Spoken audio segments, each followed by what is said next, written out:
We've got audio. Let's see. 1, 2, 3. Yes. Now let us begin. Perfect. Very well. You can see me well here in this jersey. Spectacular. Shabbat Shalom, my most esteemed friends, honorable judges, LVE tribe, as well as everyone else accompanying us. On this rather precious, radiant, spectacular, sunny, not so hot, pretty, lukewarm day of Shabbat from California, the US of A, today being the 26th day of Etanim, it's on its way out, the 7th month of the year 5994 from creation. Today is the 18th of October of the year 2025, in which we shall study yet another chapter of wisdom and discipline. Part 37, which has the title, A New Order. You will understand very well why it has that title. It is a new order. It is what this world needs, a new order.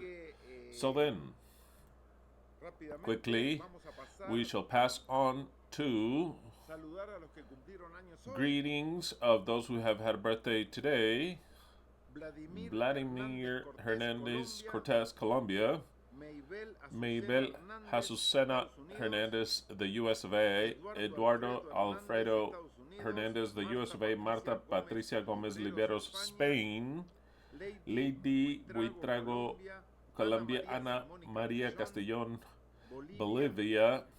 Linda Lopez Lázaro, Mexico. To each and every one of you, a great big hug on behalf of all of us, all of LVE. May you obtain very rich blessings and our best greetings to you. A great big hug, and hoping that it is some of the last ones under this old order, because we need a new order. Very well. Time to go out and look for the moon. The month of Etanim is on its way out, the 7th month, this Wednesday, next Wednesday at sunset, when it becomes Thursday, the moon will be seen. It is the 30th day, so then it's easy to be seen. Whether we see it or not, we're gonna switch the month, but it's easy to see it, so that everyone has time to go out and see it, take pictures. The new moon, which gives the beginning to the month of Bull, or Heshvan, which is the 8th month. So then, this Wednesday, the 22nd day of October, at sunset, the 8th month begins. The month of Bull, or Heshvan. Everyone go out and watch and look for it and post pictures, or at least tell us whether you saw it or not. Today, after this study, I'm going to try to not to go way past the 2 hours. We're going to play against Belgrano in the Boca field. Who's Belgrano? It's a team from Cordoba, Argentina. They call it the Pirate from Cordoba. So then it was the team that sent River, the Masons, to the B class. And they became the descended team, which later, according to them, they resurrected. So then those who died were them who descended. Boca is the only one that has never descended to B class. All the rest are descended. The descended. So then today we play at 2 p.m. my time. So then right after this study, we play against Belgrano in Boca's field. I hope we win. That would be super great to win, because it would assure us almost a spot in the Libertadores Cup that we haven't played for 2 years. We need that. Out of the memory for Russo, I think there's going to be a small commemoration due to the death of Miguel Angel Russo. It's the first time they're going to play now, and after our coach has passed away. So then I send them my best thoughts to Úbeda that Riquelme gave the helper of Russo Úbeda to direct the team at least till the end of the year. So then I hope he does the best he can do, maybe win today, and afterwards the game is already programmed against the team of Chiquitapia, a team that is very difficult to beat. We have to play very well to beat them.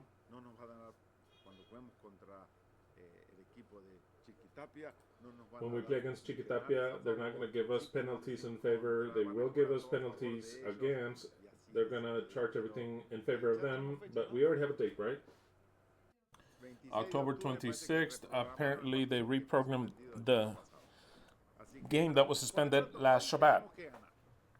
But for now, we have to win today. We have to win today. As you already know, all of you, we beat Mexico, and then we beat Colombia, which got pretty complicated with Colombia. Well, we beat them, so then tomorrow, Argentina final against Marruecos, Morocco from the Sub-20 World Cup. So then tomorrow, it'll be Argentina, Morocco. I've never seen any game of Morocco, but they say it's a very good, their selection, they say they play very well. It's difficult to beat them. But either way, I trust Argentina. We're going for a 7th cup. I don't want to mention that a lot because last time we went to a 7th cup. Yeah, it's the first thing I said. We defeated Mexico, and Mexico, even though they play bad or they have better players, Argentina is their dad. We already know that. We're Mexico's dad. I don't speak for anyone else. It's all Argentinians here, so we're all happy, and it's all Boca fans, so Argentinian Boca fans. That is the eternal truth. So then, one more game. Mexico doesn't get upset at us. They don't get upset at us, nor do we get upset at them at all. Ever, ever, ever. So then, anyway, another game against Mexico, Colombia 2. Colombia's declarations were, we played better, we're faster, we're stronger, we have more skill, and I doubt that, actually. That's what the Colombians said. We have more skill, and Argentina comes and defeat us always. Why? They say it's the Argentinian mentality. And well, it's the mentality, our mentality. The LVE mentality. We are those crazies, so crazy that we want new order that I'm about to talk to you about. That tomorrow, if Argentina wins, we shall win our 7th cup. Impressive. Our team has won the most World Cups in the sub-20 category. Very well. I remind you that we've got a free service for all those who need it. Angelina's consult, what everyone knows to be as ailments, which are originated in a conflict. That conflict being that it's related with our psyche and the organs suffer what the world knows as ailments and transformations, and they can make us feel very bad. They can even make us lose our livelihood. That's what happens with everything that Yahweh placed in us, but we offer a free service to try to help you to understand what takes place with you, to see if in one way or another we can surpass that, get over them, those conflicts, and to repair.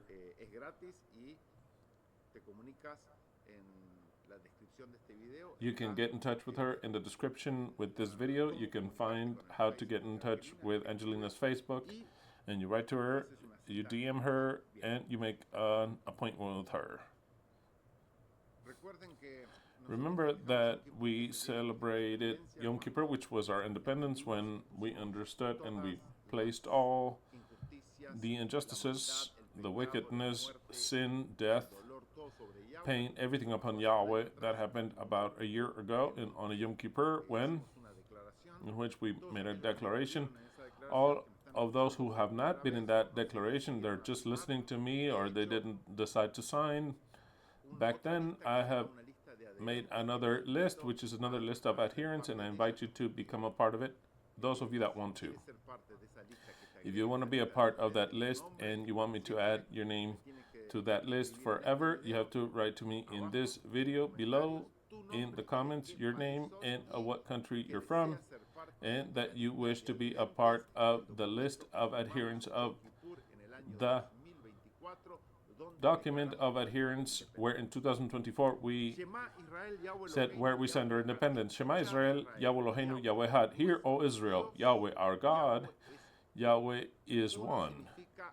One means one. One means only one person. Yahweh is only one being, one sole being creator, and that he created everything that we see. He also created the scriptures.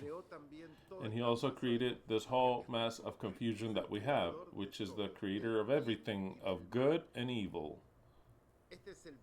This is the first rule, the golden rule, to understand the scriptures. If you don't understand this, no one that may want to interpret or understand, even if in one way or another, the scriptures, they will not be able to understand them. No part of the scriptures they won't, because they'll interpret that God has a son, or that God, the Holy Spirit, is a different person, and that it's more than one. It could be two or three, generally three.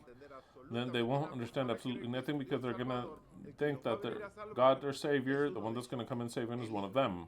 The Son, which came 2,000 years ago, who died for them, and now he comes to look for them. And they're going to miss out on being a part or understanding at first the true Messiah, the Savior. They'll understand it later, and then later they will accept that Messiah as God. But now is the moment of making the people, to make them understand that they're going to be a part of this. John 8:31 through 32, then the Messiah said unto the Jews that had believed on him, if ye were to remain in my word, then you shall be my disciples indeed, and you shall know the truth, and the truth shall make you free. Only the truth can make us free. This world is enslaved by lies, by misinformation, and enslaved by Yahweh. There is only one way of escaping the lies, which is to know the truth. Proverbs 25:2, it is the glory of Elohim to conceal the word. The whole entire word, what people try to understand and study and follow, is concealed completely from cover to cover. And then the text says, yet the honor of the king, which represents the Messiah, the glory of the king is to search out the word. It is to understand the word. So then, for whom was the word written for? Basically for the Messiah. The rest, it helps them. It is a guide for them for something. But the stories, the truth, and the plan, they do not understand, because it's not for them to, all of them. It could make them some good. Everyone can get some profit out of the Bible, but it is concealed for them. That's why everyone chooses, and they do, and they find different doctrines in the Bible. Only the Messiah, the King, understands the scriptures. And when I say Messiah, it is a group of people. The Messiah is a government, which becomes God. It is anointed to be God. It doesn't stay just in the word Mashiach. It's not just in the word anointed. It is anointed to be something, to do something, and to be King of Kings, to be God upon the earth. It is anointed to be God. That's why it says, sit in your throne, O God. Or sit in my throne, O God. And who says that? Your God. Because your God has anointed thee as God. So then the word Messiah, when we talk about the Christ, the Messiah, the Mashiach, however you want to call him, it is the part that precedes the elevation to become God. He is no longer Messiah forever. The King David was a Messiah, anointed, which is the same thing as to be a Messiah, anointed or Messiah or Samuel. But it was not the king. When he went up into the throne, he's no longer the Messiah, he's the king. So then, when we talk about Messiah, it is the previous step to becoming king or God of the earth. That is why it's not that the Messiah is going to rule. The one that's going to rule is the God of the earth, which was a Messiah, was anointed by God himself. But very well. You understand all that. I'm just reviewing it for you because of new people that listen to us, or they're horrified right now. They're saying, no, no, no. What do you mean? My Jesus, my Christ. He died for me. He comes to save me. No, no. He doesn't come to save you. That Jesus no longer exists. Never again in your life will you see him. He never existed as such. He existed as a figure of a Messiah. It was Yahweh himself, the only one there is. He doesn't have a son to give. There's no Holy Spirit different to only one person. That whole person came. He dressed as man. He said he was the Son of God when he wasn't. He was God himself, but he was dressed as a man, but people interpreted that he was the Messiah because he was a figure of the Messiah. And he said he was going to return. When everything is understood in what I've just explained, of course the Messiah has to return. Actually, he has to come, because the Messiah never came. He was a figure of the Messiah, and he said he has to come. Who has to return? The true Messiah. So then the one that came 2,000 years ago is the Creator, Yahweh. Never again will he return as a Messiah. Never again will he return as a human being. The one that returns is the true Messiah, planned since the very beginning of creation, which is men, plural. And when I say men, plural, is men and women. Very well. And the people, all of them together, will say in Jeremiah 16:19 through 21, only lies was the inheritance of our fathers, vanity to which there is no avail. The Trinitarians will say only lies was the Trinity. The Jews will say only lies was that we were the chosen people. Only lies was that Yahweh was coming to save us. It was all a lie. And the rest, which didn't believe in anything, are going to say, well, the truth was a lie because something existed, and those that had other gods, they said it's going to say it's a lie. The whole world will say it was all a lie. Vanity to which there is no avail. If it is the world that makes themselves their gods, then they are not gods. That is why, behold, I will make him be known unto them. I shall show them the strength of mine arm, and they shall know that my name is Yahweh. That Yahweh is not the name of the Creator. It is a nickname which could be utilized for the Creator or for the Messiah. Because Yahweh means I am that I am. I am that I am. Yahweh the Creator is who He is, and the Messiah is who He is. It's none other. It is the one who is, the one that is designed to do this, and He says, I am that I am. And Yahweh says, I also am the one that I am. And my Son, the Messiah, is I am that I am. So then the word Yahweh is not the name of the Creator, but it's a title of the Creator, which also the Messiah inherits, which becomes God. He becomes also the I am that I am. Just so you know, the one that is praying here is the new God, I am that I am. Very well. I changed the figure here just so that we don't get bored. And this one is, since we're talking about women and all the rest, this one is, who's this one? It's not Marvel woman, right? Captain America, the female Captain America from Marvel? Captain Marvel. The female Captain Marvel, right? And she's a woman. Is it equivalent to Captain America in the feminine form or not?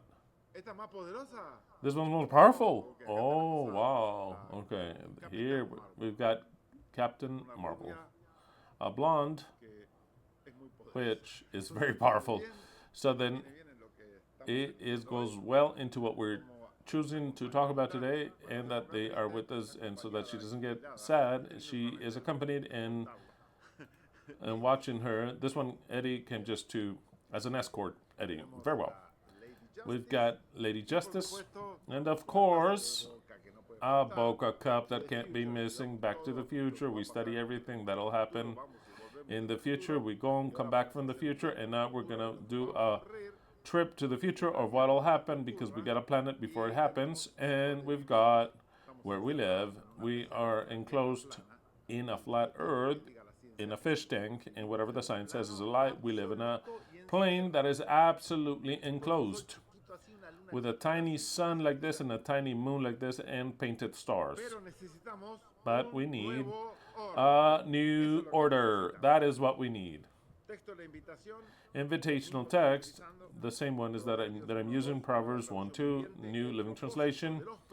The purpose of the Proverbs is to teach wisdom and discipline, and to help the people to comprehend the intelligence of the wise. Very well. I'm checking the time. It's 11:30, 12:30. Okay, we're doing very, very well. So then, just as a context, I'm going to read what Proverbs is until we get to speak about, until we left off of Proverbs 1, the motive of the Proverbs of Solomon, the son of David, king of Israel, to understand wisdom and doctrine, which is the motive. Another version, the Spanish RV 1960, to understand wisdom and doctrine.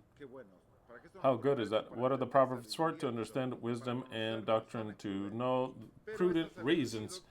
But that wisdom and doctrine also, we understand it as wisdom and discipline. And discipline,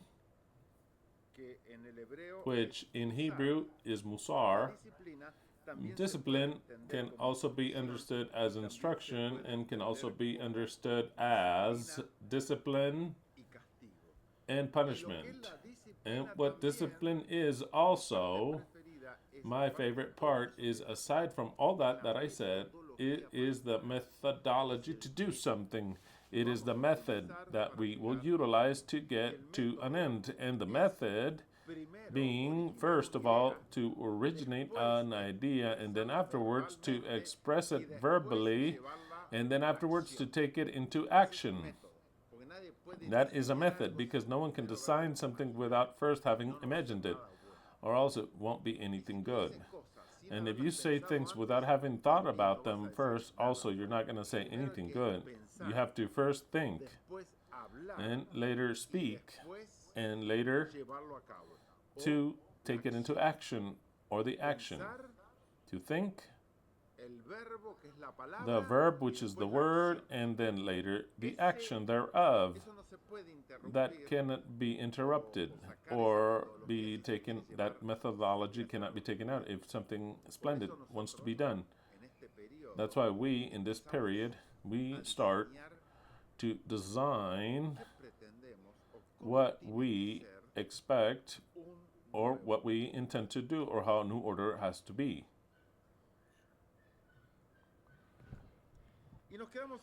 And we stayed with that text to receive number 3, or the last one that we read from Proverbs, to receive the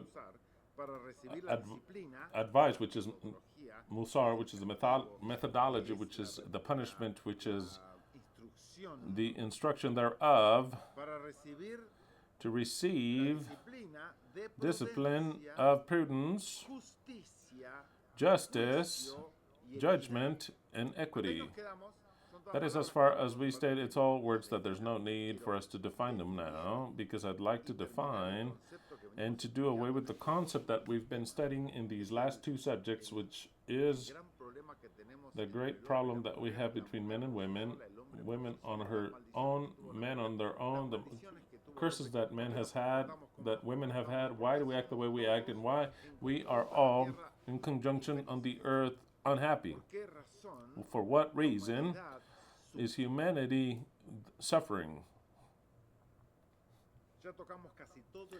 We've already touched on almost all the subject, and Solomon said in Ecclesiastes 7:26 through 29 in the Torres Amat, the only text that I'll read, the only version that is, and I found at the end that women are more bitter than death. Those are words of Solomon, which is a snare, and her heart are traps, something that imprisons you. In Spanish, cuffs are called wives. Is the very same word. It's odd. It's the same word. They use the same word in Spanish. Wives and cuffs are the same word in Spanish, and then it's feminine. It says, which is a snare, and her hands are traps. Who is pleasing unto God will escape her. Because that's where all the wisdom that Solomon has will escape her, and he thinks that the solution is, after doing all the contrary in his life, that the solution is, if you please God and you fear God, you have to go away from women. You don't solve absolutely anything.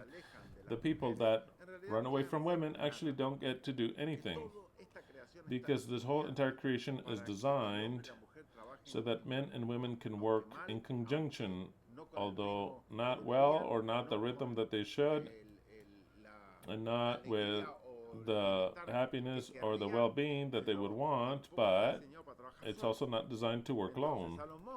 So then Solomon, when he got a brain fart, this great wise man, he said, if you fear God, then go run away from women, something that he never did. So then his advice is no good. Aside, it's not the right advice. It's not. Even if man is left in prison, because it says, for the sinner will be left in prison, but it says that the sinner, the one that is with women, will be imprisoned by them. And oh well, it is always better to be imprisoned by a woman than free, and to be embittered and believing that you're free of something and you're not. Because this whole entire creation is designed to keep women and men together, or else it doesn't work.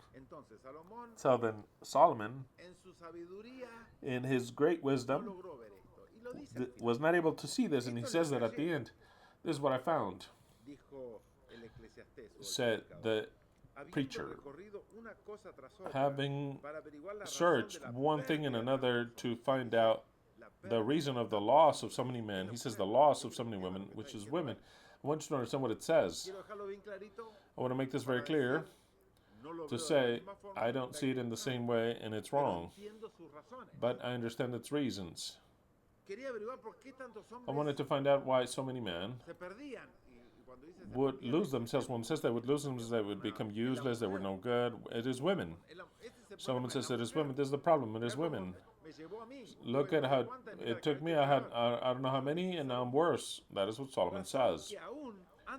Reason whereby my soul is still looking for it. In his reasoning, he got to that conclusion that it's wrong, that the problem were women. Without having been able to discover it, and this is very clearly, he says, I am trying to understand it, I haven't discovered it well. To know why in between 1,000 men I have found, he says, not all men are good. From out of every 1,000 I found one, and none amongst all the women. And this says, men are no good. But every 1,000 I find one that is somewhat good, but women I didn't find one that is good. In his reasoning, mind you, Solomon gets to that wrong conclusion, and he says, I'm not sure if this is fine. I'm still investigating. This is what I found, that God created man upright. That is wrong. God never created man upright. When was man upright? Before eating the fruit, he was upright. After eating the fruit, he was upright. When was he upright? He was never upright. So then he's already wrong from the very beginning. This is what I found, that God created man as righteous, and the very man got entangled in an infinite situations. He's talking about women. The man who was righteous, he got twisted up with women. And that's how he lost himself. That is the conclusion of Solomon. Who is like unto the wise man? Who knoweth the solution of this difficult parable? He did know it. And he says, who is equal unto the wise man? You know what he's saying? Who is equal unto me? Because he saw all men as idiots next to him. I understand Solomon. With the wisdom that he had, he would speak with men and he would turn them from one way to another, like give or take the Argentinian versus Mexico games. So then Solomon says, who is like unto me? I can't speak with anyone, and with women I can't speak. because I haven't found any. And out of the men that I found, 1 out of 1,000, I'm very much superior. Who is like unto me? He asks, who is like unto the wise men? He calls himself the wise man, of course. Who is like unto the wise man? He says, I can't find him. He says, I can't speak with anyone. So then I'm going to get all my conclusions alone because there's no one like unto me. Since I'm the wisest and most intelligent, I don't know the solution. When I find someone like me, I will find the solution of this. Well, Solomon, we came thousands of years afterwards. But yes, the solution was there. It's just that it was not your time. It was not in your time. We are superior to Solomon. So then, we check quickly. This is the problem. Solomon does not find the solution. He blames women. That's wrong. I am explaining that the problem is started, and it's by creation, by Yahweh, so that all of you understand, in case you don't understand, or you forgot, God created man, then women out of man, and he gave them the command of not eating a fruit. The command was that they had to eat it. Because the command of not eating, he said, the day you eat thereof, he already said clearly and programmed them within that they would eat. Because there was a day in which they would eat thereof, because the text says, the day you eat thereof. So then, Yahweh, not the intention rather, but the creation itself of Yahweh was that Adam and Eve would eat from the fruit. It's not that they ate because they were evil or wicked or curious, or they were bored, or because the serpent deceived them. No, they ate out of creation. Yahweh designed that tree, designed them so that they would eat of the tree. There was no other chance of not eating. It's not that it's the fall of man. Man didn't fall from anywhere. We talk about the fall. No, not the fall. It is part of the creation. He had to eat.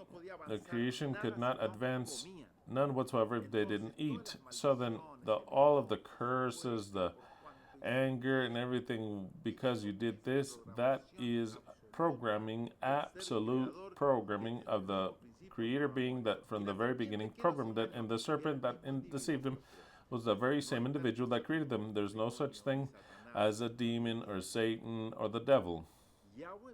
Yahweh himself was the devil. Yahweh himself dressed up as a serpent, and as Yahweh himself, he dressed up as human. The same thing that he did here on earth, dressing up as human. In that moment, he dressed up as a serpent. Why? Because he was giving the command to them for them to eat of the fruit. So then, it's all creation. Here, it's no mistake. It's all creation. So then, the way in which we are now and that we live, because of these 6,000 years, was the form in which the Creator wanted for us to experience death, pain, suffering, terrible anguish, and more pain, and death. That was the human experience. That is what we were created for. There was not a deviation of the plan. There was no something that ruined the plan. No enemy of God came into it. No. It was all the creation taken to perfection. If we are here, which thanks to Yahweh we were born in this last stage, that is why we are a part of what we are. It is by design, divine design. From the very day of creation, he created all this. And he did not deviate 1 millimeter from the plan. I tell you all this in case there's new people that think that we don't understand things. I mean, that's fine. That's fine. New people are going to understand if they want to, and if not, they'll leave. This is very clear. It's not for everyone. This is a school, the school of that Messiah. Just like that, the Messiah is being prepared. That Messiah is educating himself. So then, he gave all these curses. Genesis 3:16 and 19, he says, unto the woman he said, and I shall multiply greatly the pain of your labor. With pain thou shalt give birth. Do you want to know maybe the truth of what I think? I think that already Eve, it was going to hurt to bear children even if they didn't eat of the tree, because she had not had a child and experienced a child without pain, and says, and now you'll have pain. She had never had children. So then, how do we know that right there was a change, or else that she was already designed to have pain? I can assure you that it was all designed that way already. Nothing changed. It's a new way of thinking. There's nothing. Everything which created was already cursed. Is that possible? Yes, very much possible. Could I be wrong? Well, I could be. It doesn't matter. But in my point of view, it is more logical that everything which he created was that way. That the animals were already going to start to eat one another, or they were already eating one another, just like that. It's not that there wasn't any thorns. The thorns were planted. They were going to grow. So it's not that as soon as they ate, no. It was all designed that way. It was all completely designed, but it doesn't matter. Don't pay attention to that. I'll read on. It says, with pain thou shalt bear children, and thy desire shall be to thy husband, and he shall roll over thee. I don't think there's never been a moment before the event of eating the fruit in which Adam was not Eve's Lord. As soon as Adam looked at her, what did he say? He said the most machismo thing that he's ever said. It's just that we don't check it. Before even eating, he looked at Eve and he took possession of her. He didn't say, wow, what a beautiful creature. I'm going to conquer her. She thinks like me. No. No, everything that Yahweh is saying here, he's already created that in man. Because he looked at her and said, this coming up to me is bone of my bones. What else did he say?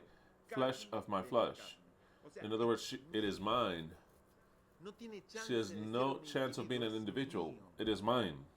I want you to understand these things. Because Adam was created cursed like that from the very beginning. And when you looked at Eve, all the machismo came out. This is mine. This woman, or whatever is coming, that piece of flesh coming up to me is mine. Didn't even speak to her. Didn't say, hey, what's your name? What name would you like? No. Oh, that flesh is flesh of my flesh. Man wants flesh. He says everything is flesh of his flesh is mine. This is mine. As my wise grandmother would say, she had sayings, some in Italian, and she would translate, and she said, men are, if I see an ass, that ass I want. Ass that I see, ass that I want. That is mine. Exactly, that's what he said. Nobody notices these details. Everyone thought that, he saw Eve identical to God said, your desire shall be into your husband. No, it was already created that way. He says, that right there is mine. And she shall be called a woman. The Lord determines everything. How is she going to be called? Woman, because she was taken out of man. Who dictated without asking her what her name should be? He did. She shall be called woman, for she was taken out of man. And then he determined other things. And the man shall leave his father and mother and shall cleave unto his woman, and they shall be one flesh. The Lord dictated everything. What did Eve say? Nothing. What did Eve say? They hear her speaking for the first time when they ask her, what did you do?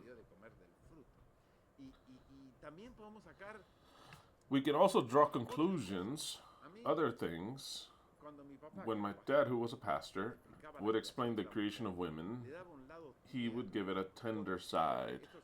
Because many would speak in my house about this, and I would ask them, why was the woman made out of a rib? Just thinking that it was made out of a rib. They thought, or at least Christianity thinks, that she was made out of the lower rib that we have, a floating rib, that it's a semi-rib, which is the only one that if I would take out this last rib that I have, it can grow back. It's not one that covers the heart or anything up here. It's the very last rib. You see how you have the thorax and then the ribs like that? Well, the last piece of rib down here, they say that from there, they interpret that that is how Eve was formed. So then, my mom and dad would say, God created her, and I would say, why from here? That demonstrates that she doesn't come from the intelligent mind, but from below. She's inferior. Yeah, because it's misinterpreted. And they said, no. The thing is that God wanted her to be from a place close to the heart, so that man could love her tenderly. They interpret whatever they want. And I said, no, hold on. It was from here. If it was from the head, she would think. But they got her from down here, she doesn't think. You see the difference there is from the head. It wasn't from the head. It was from the bone down here. He says, this bone of my bones and flesh of my flesh. If it was from the brain, she would think. They're like, what a machismo head. Well, I'm telling you what I would ask when I was younger, just to make you laugh. But they would explain to me it was close to the heart. It was not close to the heart, because if it was the lowest rib, it's closer to the liver or the tripe, not the heart. The big ribs cover the heart, not the small ones. So then not even that it was close to the heart. It was a lie, they told me. Why from the rib? And that's even if it was from the rib. Because there's also the story where it says that it was from the baculum, the only animal, male mammal, the only male mammal that does not have a bone in the penis are humans. All the rest of the mammals have a bone in the penis. Man does not have a bone in the penis. It is something floating without a bone. And you know that very well, that if you don't use hydraulic pressure, you don't have rigidity. In all the rest of the animals, there's a bone. There's a bone. That bone helps a lot. It helps a lot in the act that they have, which also grows also with hydraulic pressure. But in a way, that's weird and odd. We don't have that bone. So then there's the theory. Right, it's still a theory. It's still a theory. There's a theory that the bone that we're missing is the one that they took out to make the woman. It was the baculum. The baculum, which they also, that's why they call baculum the staff that you use. It's all theories. I see that this whole creation was a lie either way, but it was all different actually. But just to make us understand this whole parable, they give us symbols like this. Where did woman come from? Who knows? They say that she came out of men. I don't know what part. I don't know. And that's the very least that is important. But the point that I'm showing you is that Adam was machista from the very beginning. You see the point. This bone of my bones, flesh of my flesh. Adam doesn't say, wow, this is bone of my bones, flesh of my flesh. Eve doesn't say that. Adam says that, taking possession of the woman. Very well. Moving on. Your desire shall be unto your husband, and he shall rule over thee.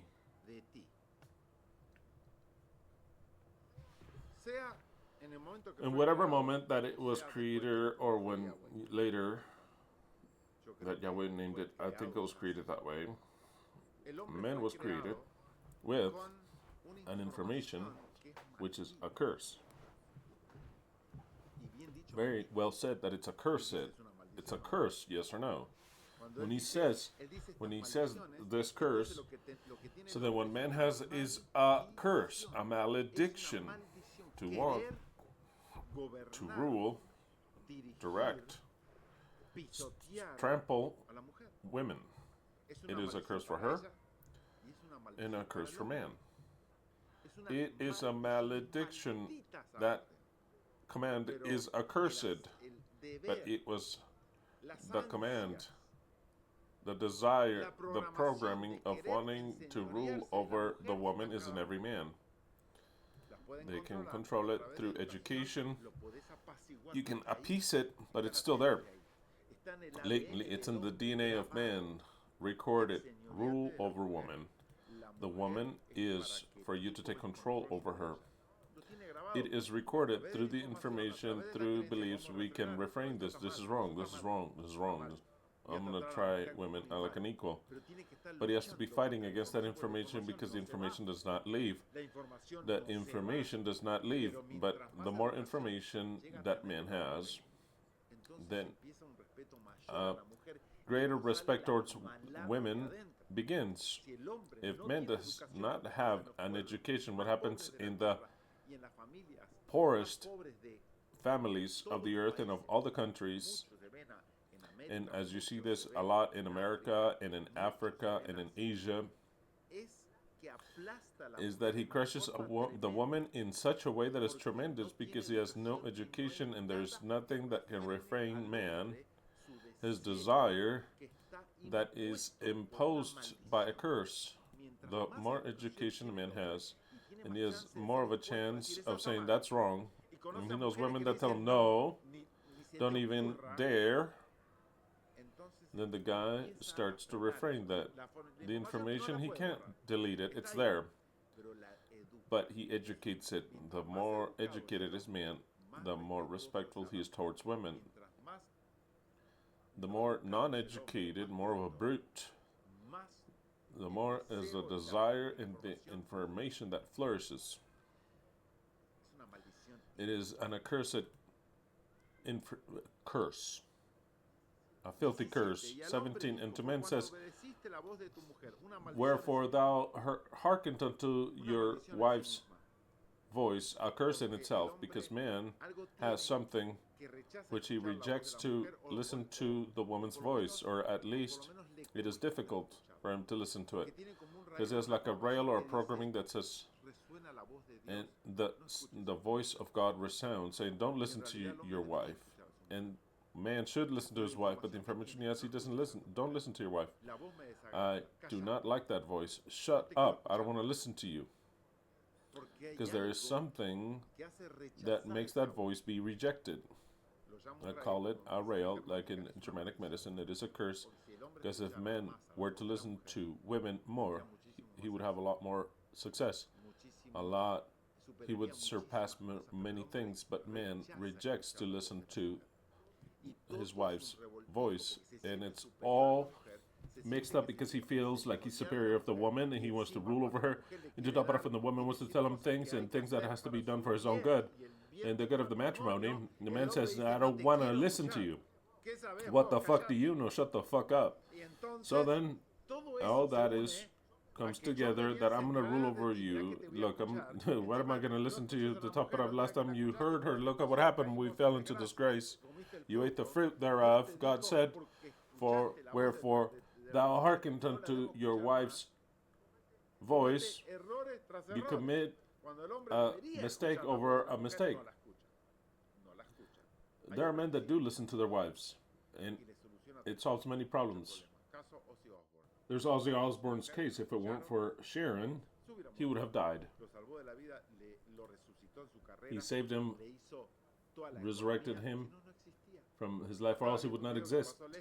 I was watching a video that I watched, that Leslie gave me, that he says, I want to live with my wife forever, forever. Never separated, always, always, always, where she goeth. There are many cases of men that listen to their wives' voice, and man flourishes. Now, when man does not listen to their wife's voice, they have a lot more problems. But do I condemn man for not listening to her? No. Because it is his nature not to listen to her. He has to against his nature to listen to her.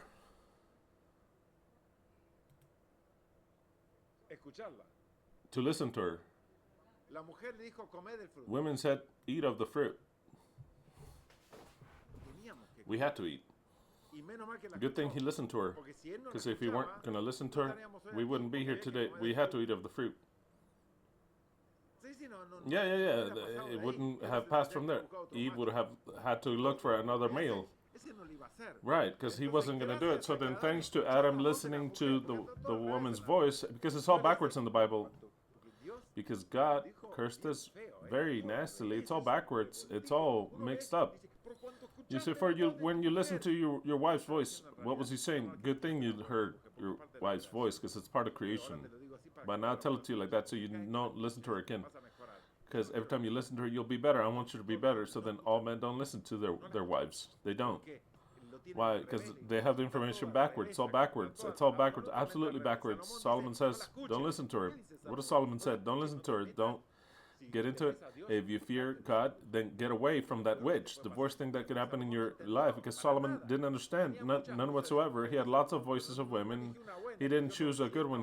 He chose like 900 or more that were up to his measure or whatever, but he didn't have that experience. He didn't understand. All of them. So then I want you to understand something, which is a curse and backwards, rather. Men, we have an aversion, a hate to listening to the wife's voice by genetics. It bothers us if we're not in the environment of having sex. Even the vibration of the woman's voice bothers us. It's proven fact in psychology that women have a vibration that bothers man. It only seduces him when he wants to mate, but otherwise it is a shriek that he is annoying. Shut the fuck up, I can't stand your fucking voice. The voice of man is a lot deeper, peaceful, has a different modulation, and we'd rather listen to a man. A man prefers to listen to a man. It's as simple as that. That's why friends get together to watch something, they laugh their asses off. With their women, they don't laugh their asses off, they start to argue. With everything they do together, it's like they start to argue. But with friends, they don't argue. They laugh their asses off with their friends. And the wife looks at him and says, how does this son of a bitch have such fun with all men? And with me? Just 2-3 words and he gets in a bad mood. What happens with that? It's what I'm telling you. There's a programming of Yahweh. It's the maledictions. Don't you worry, it's normal. It's not that your husband is evil. He's not evil. He answers to the genetics that Yahweh gave us. Very well. Then it says, wherefore thou hast hearkened unto the voice of thy wife, and hast eaten of the tree of which I commanded thee, saying, thou shalt not eat of it. Cursed is the ground of thy sake. In sorrow shalt thou eat of it all days of thy life. Thorns and thistles shall it bring forth to thee, and thou shalt eat the herb of the field. In the sweat of thy brow shalt thou eat bread, till thou return unto the ground. For out of it was thou taken, for dust thou art, and unto dust shalt thou return. Tremendous curse. Out of these curses, and there's a lot more that are concealed here. This is kind of like just a title of the curses, just a title. Then you have subtitles. A whole quantity of everything we see on earth is cursed. Everything. So then, between men and women, they need each other, but they fight, but they need each other. And they're both necessary. Just like that song from Arjona about women. Oh, and Minto left already. It said women. What did it say? Why did God make women the way he made them? We can't live with them, but we can't live without them. Who said that? We can't live with them. Can't live without them. It is elemental to accept it in order to try to change it. Because if we all start to say we're evil, no, we're not evil. Man has never been righteous. Man has been subjugated to these curses out of programming. Men cannot live without women, but also they can't live with them or without them. They can't live with them, but they can't live without them. It is very clear. It is the continuous pain, like Solomon said. Only Solomon says, avoid it. Apparently he didn't avoid him. Tremendous son of a bitch. He didn't avoid him. Right. Who was the one that she found? Who was it, the one that she found? It must have been clear. It would have been himself. That Solomon found himself. I am amongst 1,000. It was me. This is who's like unto the wise men. Right, of course. Who's like unto the wise men. So then, I want you to understand that Arab programming is designed for it to be dysfunctional, for nothing to work, for nothing to function, for everything to bring you problems. If you have spectacular fathers, you'll have parents elsewhere. If you have dog shit parents, you'll have problems there and also elsewhere. So then your whole entire life you'll have problems. So you avoid them in one place, they come in another where you least expect them. The problems comes because life is this. This is what life is that it is this experience. Chet says, and if we lived in the moon, there would be more astronauts than sand in the world. But astronauts don't go anywhere. If they lived in the moon, we wouldn't know them because no one goes there. We can't go there. Women can't live with them, can't live without them. Exactly. Exactly.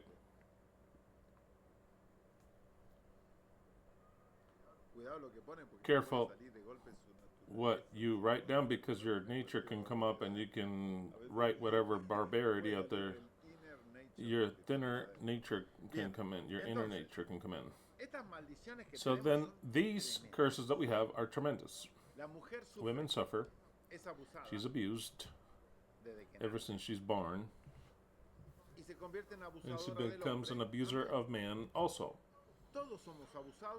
We're all abusers and we abuse. We get abused. We're all victims and also executioners. Women treat you well and also treat you bad. So then it is what it is, evidently. So then man is treated bad at work in his efforts and his physique and will treat bad others around them, those who surround them, the children, the wife, everything. It's this history of 6,000 years. Everyone's abused. Everyone with pain. That's it. It's over. Absolutely. No matter what cards you got dealt, different odors, but it's all the same fecal matter.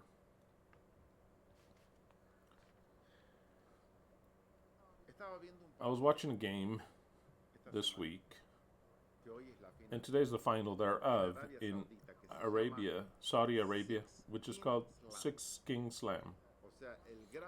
In other words, the great reward of the six kings. My translation. But it's called six, which are six kings slam. Great reward, let's say. The great reward of the six kings. It's a tourney that does not give points to the official rank of tennis, the ATP. It doesn't reward any points. It doesn't cause them to go up in rank or come down. It's a private tourney that these multi-millionaires, the Arabs, since they have nothing better to do, in certain cases they said, let us contract the best top six players that they want, that they decide are the best, and we make them come to our country, Saudi Arabia, and we're going to give them $1.5 million each. And the one that gets to the final and wins it will win $6 million. A reward which is twice as much of the best rewards that the ATP offers. So then what top tennis players, there's only 6. This year it was played the second tourney. Last year it was the first one that they made up. Because they have money to throw into the air. Give or take, they spend $15 million in this little party. And they made themselves a precious stadium. And they have them in their own country, because they're like that. And they pay $6 million to the winner. And today, they're going to play the final. Don't tell me if they already played it. Don't tell me who won, because it's going to be Sinner, which is number 2 in the world, and Carlos or Carlitos Alcaraz, which is number 1 in the world. Between Sinner and Alcaraz, they're always jumping over each other, 1 and 2. They're the best, separate from the rest. Also, Djokovic was there, which he is the greatest player that has ever existed in tennis of all times, because he's got 24 Grand Slams. of the greatest tourneys that exist. And more tourneys also, the 1000, that gives 1,000 points. But Djokovic is the best player that has gathered more titles. You can't argue, indisputable, more than Federer and more than Nadal. He's 38 years old. And they invited him to play. He's number 5 in the world. At that age, 38 years old, he can't beat them. You say, how young? What? I'm 56, imagine that. 38 years old. He cannot compete at the level of these two kids. They're 22 years old. They're both 22. He can't compete them due to the difference in age. Not because they have never before seen technique. No, they're excellent, spectacular. But Nole was also spectacular in his prime. Nole. They weren't going to beat him the way these guys are beating him. I can assure you of that. It would have been fair, but either way, it doesn't matter. I was just playing before the study. It was Nole. They were playing. He was playing against whom? Fritz, right? Number 1 of the U.S. Number 3 in the world, 3 or 4 in the world, something like that. Fritz, another player that plays very well, but not at the level of Sinner or Alcaraz. So then don't tell me who won, because I want to watch it later. It's on Netflix, so you can watch it. I love tennis. Maybe you don't care about tennis, but I love it. It's my passion. So then I was watching this tourney in Saudi Arabia. While I was watching, I was still thinking, because I'm always trying to relate all things together that I see. Almost all dressed in white. The Saudis, just a few women, but there were women covered, except for the ones that are tourists that came and paid to watch the tourney. But the rest were women all covered, and they were dressed in white. You know those ones that they wear? So then I stopped to think, why do these sons of bitches, this dog shit religion, has so much success? How is it that they've been conquering the world, taking over it? They talked about Jesus that comes to save you. And it's got its seduction. You don't have to do anything but just believe in Jesus and you're saved. It's got its seduction. To keep 613 mezvats, it's not so seductive at all. To get circumcised, even less. And to belong to that dog shit group, I mean, even less. Maybe it's the best seduction for certain groups. I belong to that group of the children of the Creator. There's no seduction to become a Jew. To become a Christian, yes. They offer you salvation for free, without doing anything. Just believe. What is the magic and the seduction of the conquering that the Muslim world has taken over all of Africa? Africa was not Muslim. Why did they become Muslim? Why did they go and conquer many countries or many people of color here in the U.S.? Great people like Cassius Clay. He even changed his name to Muhammad Ali. One of the best, or the best, the greatest. I don't care about box. I know, but I hate it. And they become Muslim. It has such a success here in the U.S. with people of color. Islam does. It's seductive. It seduces England, France. They convert to Islam. I don't get it. I didn't understand why. What attracts men? And when I was watching the tennis game and I was watching all this, that really, it's so nauseous to me.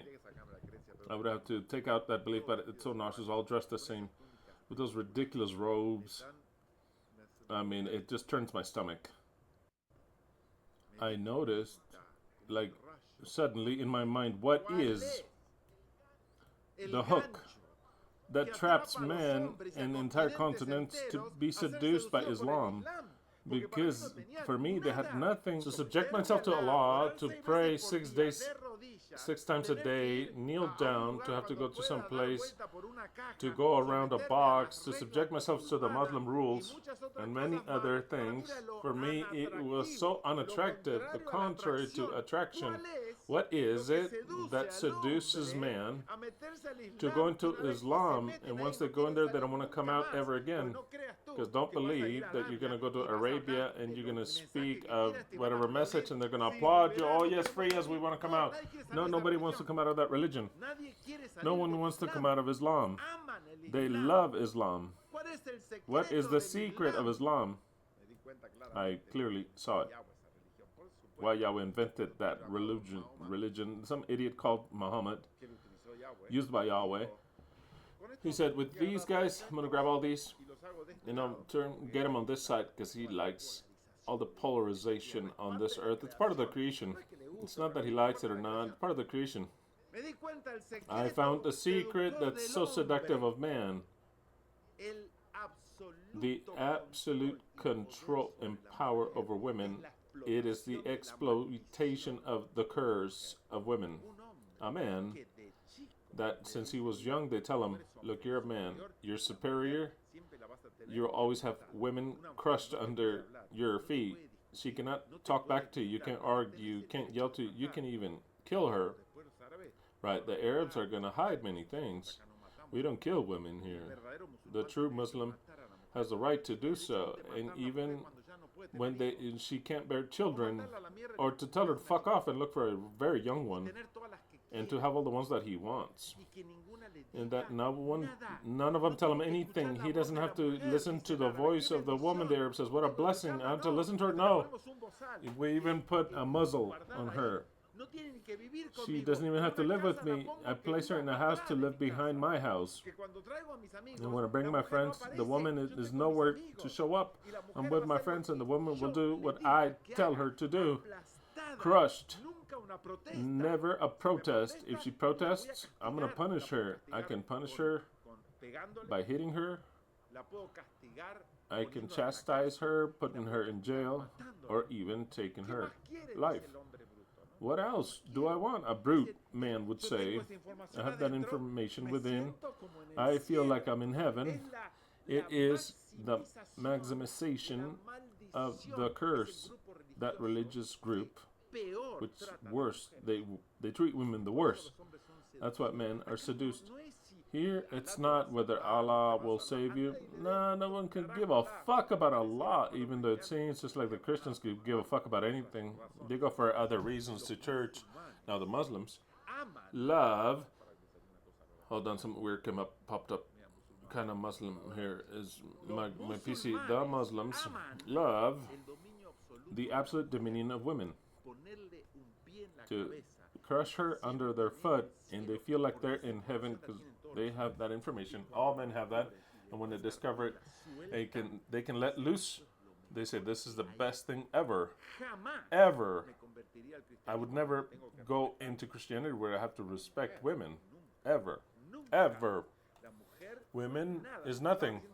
I was reading parts of the Talmud, or no, not the Talmud, of the Quran that says that a woman,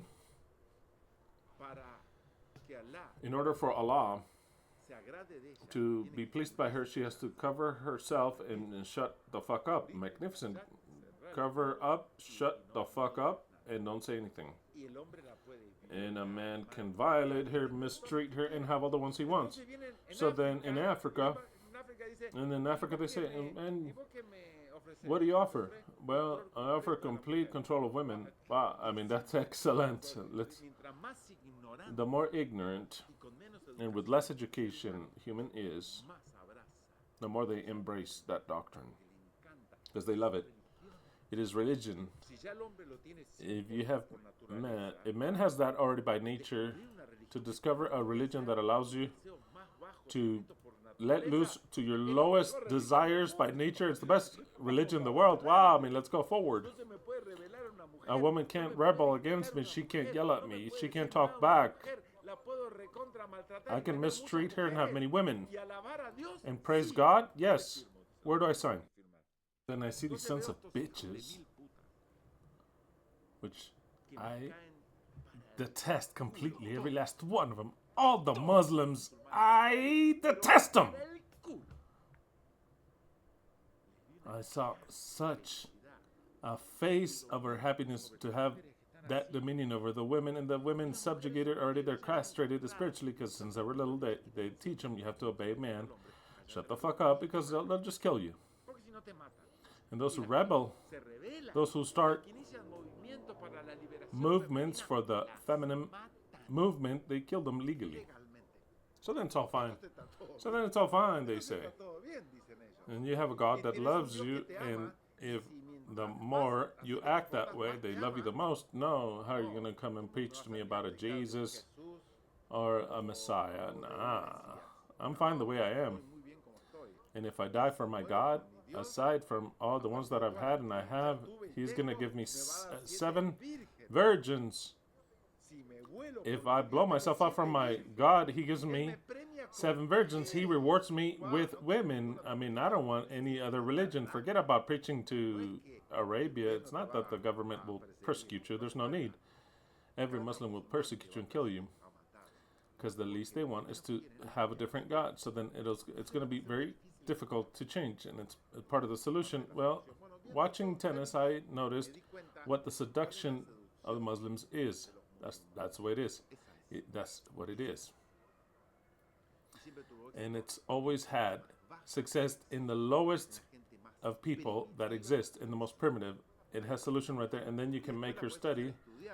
But first, you've got to program her like the programs to program her since ever since they're little. How do you change the mind of those people?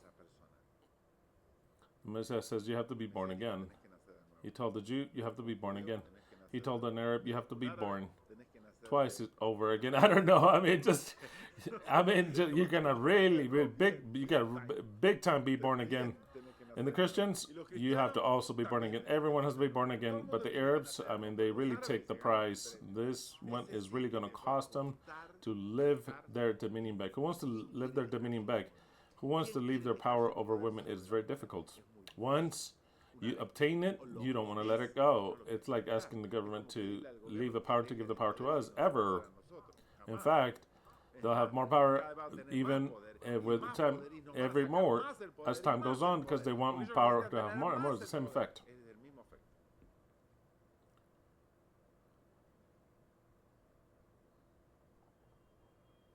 Let us begin where I left off last Shabbat.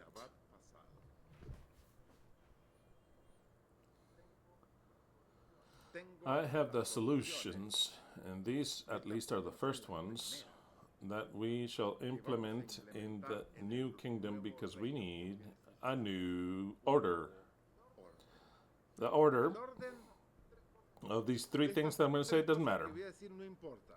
In fact, the last one that I'm going to say actually is the first one. But I'm going to say them in this order because I believe that they'll be understood even better. And because they're intimately related amongst themselves. So then, this will take an order, but the order that I'm going to tell you is not necessarily the order in which they will be implemented. This is only a review, the idea, the primary design of this plan. All this will be analyzed, discussed over, corrected, programmed, and implemented in the best way possible when the Messiah becomes God, or receives the authority, the glory, and the kingdom. But this is the idea, because this is what we need to have a plan. This is the idea, or the basic plan, upon which we shall build a new order and a new kingdom. And I want for every one of you to suck this, to absorb this, because it's primordial. Then the way it is implemented, or the reforms that we do to it, we'll decide it amongst all of us. But this has to be learned now, because we cannot even think about a new world order if we don't understand what we want to do. It's not that everything comes out by osmosis, whatever. No. We have to have a plan. And this is the plan. And I want for everyone to understand the plan. First of all, one, no matter the order, I've already told you, one. The first thing in a new world order is to annul all the curses. When I say to annul all the curses, is to understand how many curses there are, a lot more than the ones I've mentioned, because the Creator will make us understand, or will give us, or hand over, or with the wisdom that He has to give us, will understand all the curses that take place on this earth. But for now, the ones that we understand, they have to be reverted. For example, the curses about women, with pain thou shalt bear children. How is this reverted? I'll give the first solution, but I'll give a second solution too. Without pain, thou shalt bear children. But the most important of them all, and the crucial one that for now, is to understand, because even if it's difficult for you to understand, even if it's difficult, it'll be new for you. The things I'm going to say now, some are easy to deduce, others not so much. Others not at all. That's why you are in a school. Not to bear any more children. And in your mind you'll say, no, hold on. I'm a woman, I want to have children. It's always been my dream to have a child. Maybe you're a man and say, no, I want to be a father. And I want to find a girl, a bone of my bones, flesh of my flesh, to subjugate her in your mind. To love her, let's say it that way, and to have a child of mine. I want a spawn of mine. That's what your mind will say. First resolution of the Messiah is no more bearing children. I'll explain it to you later. No more bearing children. Even if it's just for a time. It's not forever. I don't know. But at least to suspend it. The desire or will of women will be unto men. We have to annul that. Also, not the desire and the will of man unto woman, but the will and desire of the woman will be unto herself or unto himself. There shouldn't be. See, that's what happens. There shouldn't be a cross desire between men and women, that a man desires women and for women to desire man. As long as there's that desire from one for the other, you're going to have the same problem. So then, no more desire of obtaining the other, because it's all possession. It's all possession. Man takes a woman and it's a possession. A woman takes a man and it's a possession. So then there cannot be a desire of possessing, not of man towards woman, nor women towards men. So then no more desire of possession of anyone. It's difficult to understand this because we enjoy that desire. It's part of our nature. I'm saying all kinds of things that go against our nature. That's why it's difficult to understand them and accept them, because they go against us. Because we are who we are. We are who we are. Right now, right in this moment, and nothing has changed. So then I understand for you to tell me, I have a desire for my woman. How are you going to take the desire out of me that I desire my wife? Yes, that desire for your wife is part of the curse. Your desire shall be unto your husband. I know you don't understand it. No, that's love. Because love, l'amour, the desire wanting to be with the person. No. It's the desire of possessing a person to be with you, to accompany you, for the time to be with you, and you are mine, and you are mine, and you stay with me, and you take my name. It is possession. It is possession. We are the owner of the other person. What has Paul said? Women, do not deny yourselves unto thine husbands. Because your body belongs to whom does Paul says that it belongs to? Whom? The husbands.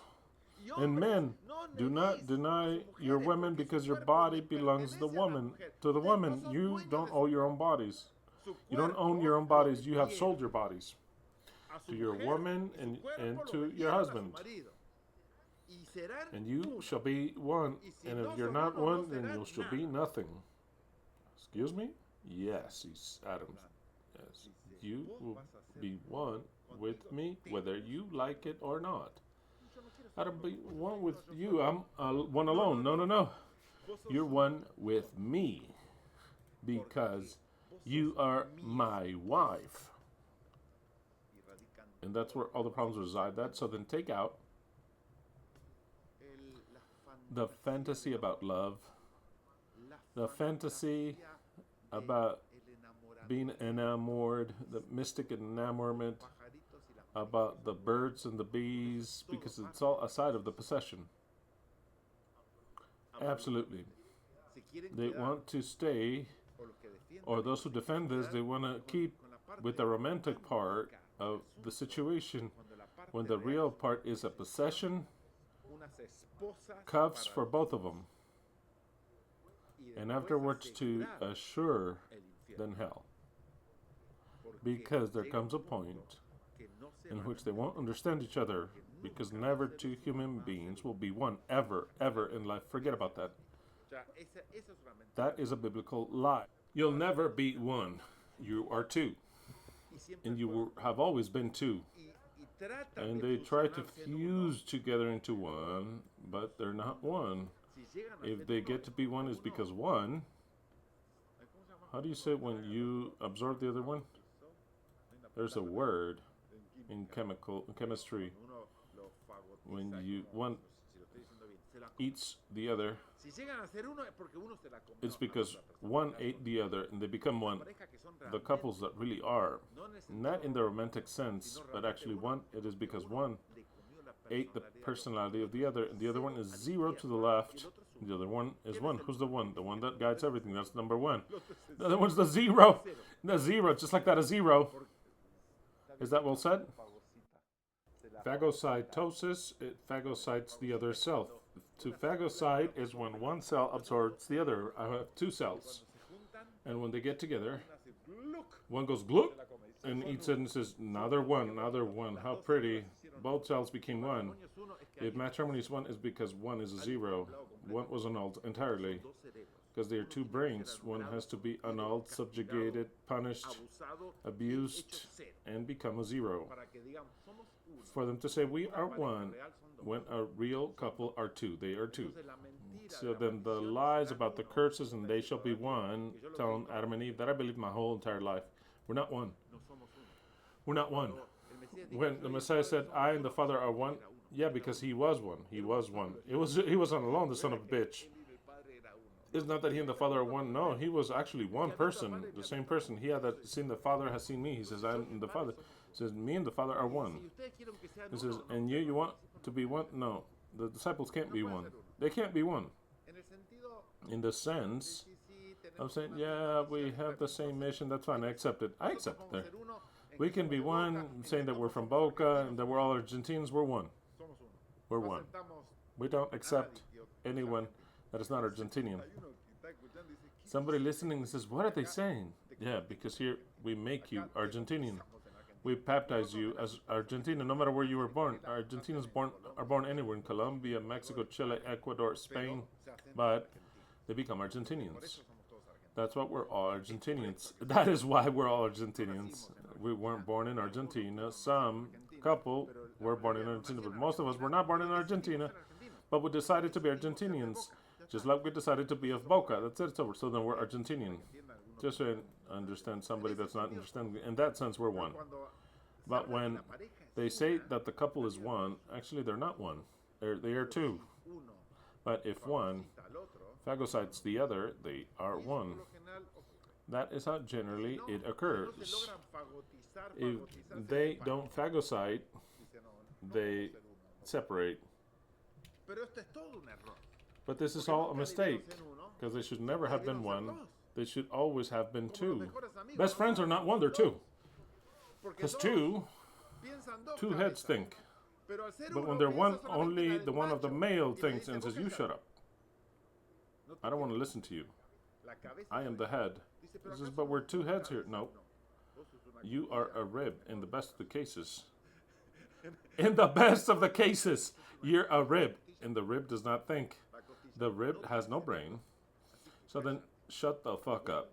Your voice bothers me. You say stupid shit, and I don't want to listen to you. So then, we are one, because I am one. And you are me. That is the number one of the couple. You say, what a beautiful couple. No, the couple should be two. Equally. That would be a couple. Very well. Having understood that, no more desire and will towards the other gender or towards another individual. That enamorment, that about that I see you and my heart starts beating, and then there's all these hormones and perfumes and sexual desires. That is dominion. It is possession. I want to possess you. It goes on both. Okay, women too. I want to possess you because I want a male. I want to obtain your seed because I want a child like you to look like you. That's the end goal of the woman. And the male says, I want to possess you. I want that flower. I want to stick it in that flower. They do think, but not like women. Women desires to have a child. And this guy, I mean, he has that about having children, but he has a different desire. So then, all that finally spoken with nice words, we say, oh, they fell in love. They love each other. They want to be together. I know. It sounds harsh. You're going to say, no, he's crazy. Love is something else. No. The love between a couple, that's why it lasts so short. That's why later they look at each other and says, I was in love with you. I was in love with you. Now we hate each other. Treat each other like ass. Because what's confused as love, it is only the mating ritual. The same thing as the animals that dance and they do things. They make themselves be noticed. They become, with sympathy, gives them gifts, wears perfume, becomes viral, the good one. The woman becomes beautiful. She pulls up her skirt, becomes beautiful, the most beautiful thing possible. Out of love? No. Just for the mating ritual, nothing else. Nothing else. After they get together and they're crazy, they lose that, they lose it. And what's left only if they really are friends. That's why a couple that really love each other throughout the years, they learned to go through all that it is the hormones and the programming, and they learned to be friends. If a couple learns to be friends,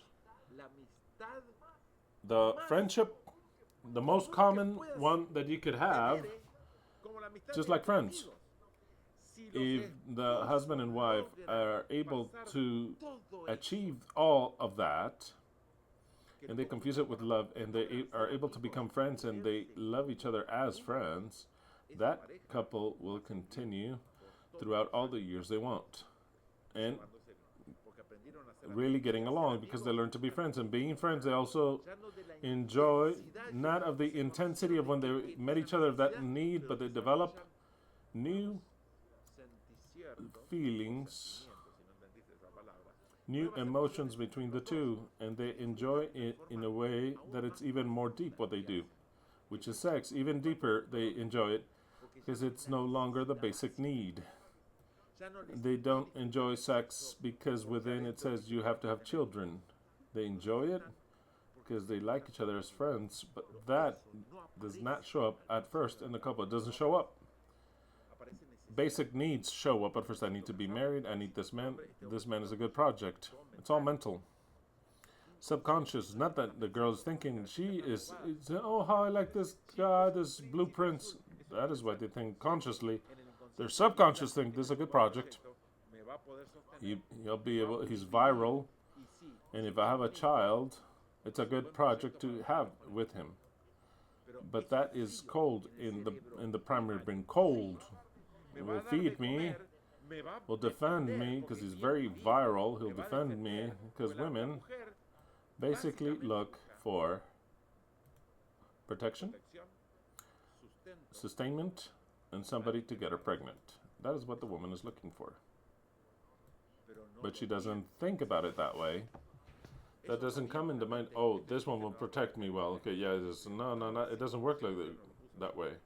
What he placed there is that all those necessities, when the brain sees a project that is convenient, and they put it together like if it was Terminator, and it goes T, possible subject, weighs this much, smells this way, has certain measurements that I like. All that, the brain, just like Terminator, it's just that we don't see it. It all fits in. They puts it in a list. I found this one, give or take what I needed. But it doesn't combine it to you like Terminator, all the information. No. It is all, wow, what a cute boy. Oh, what a cute smile. That's how you see it. And wow, all of a sudden, and she blushes. It's just like, oh, I want her number. And then they start to, oh, he's looking at me. Oh, the emotions go up. They go up. The pheromones that are in the air, they want smells them. Oh, I smell something here. They're like, it's love. It's love. That's what love is. It's all a chemical reaction to a specific programming that is so called that if you were to see it, you would say, wow, what I felt, what responded to a basic need to have children with this subject is he gave me certainty. How horrible, they're going to say, oh, well, how horrible is what you're saying. It says he's not right. Some might say he's not right. This man is saying stupid shit because he's never been in love. Yes, of course I fell in love more than you. And I'm still in love. But I'm still in love having understood what friendship is. And that is what's true. That is what's true. When we separate all those needs, you'll be able to see a world and a reaction completely different. Do you understand what I'm saying? When we take that need to procreate away and to get married out of dominion, it'll be very different. You will see such coldness there. You're going to say, well, what's going on? Sometimes a girl would pass by and he would turn around and his neck would hurt because he couldn't turn because he was accompanied and he didn't want to make it too obvious. Now he's lost the interest. Okay, moving on.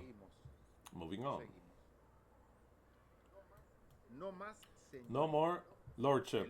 Men shall take over lordship. No more. Not of man towards man.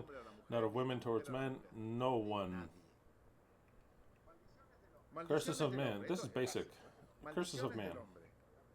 The first of which, not to obey the voice of the woman.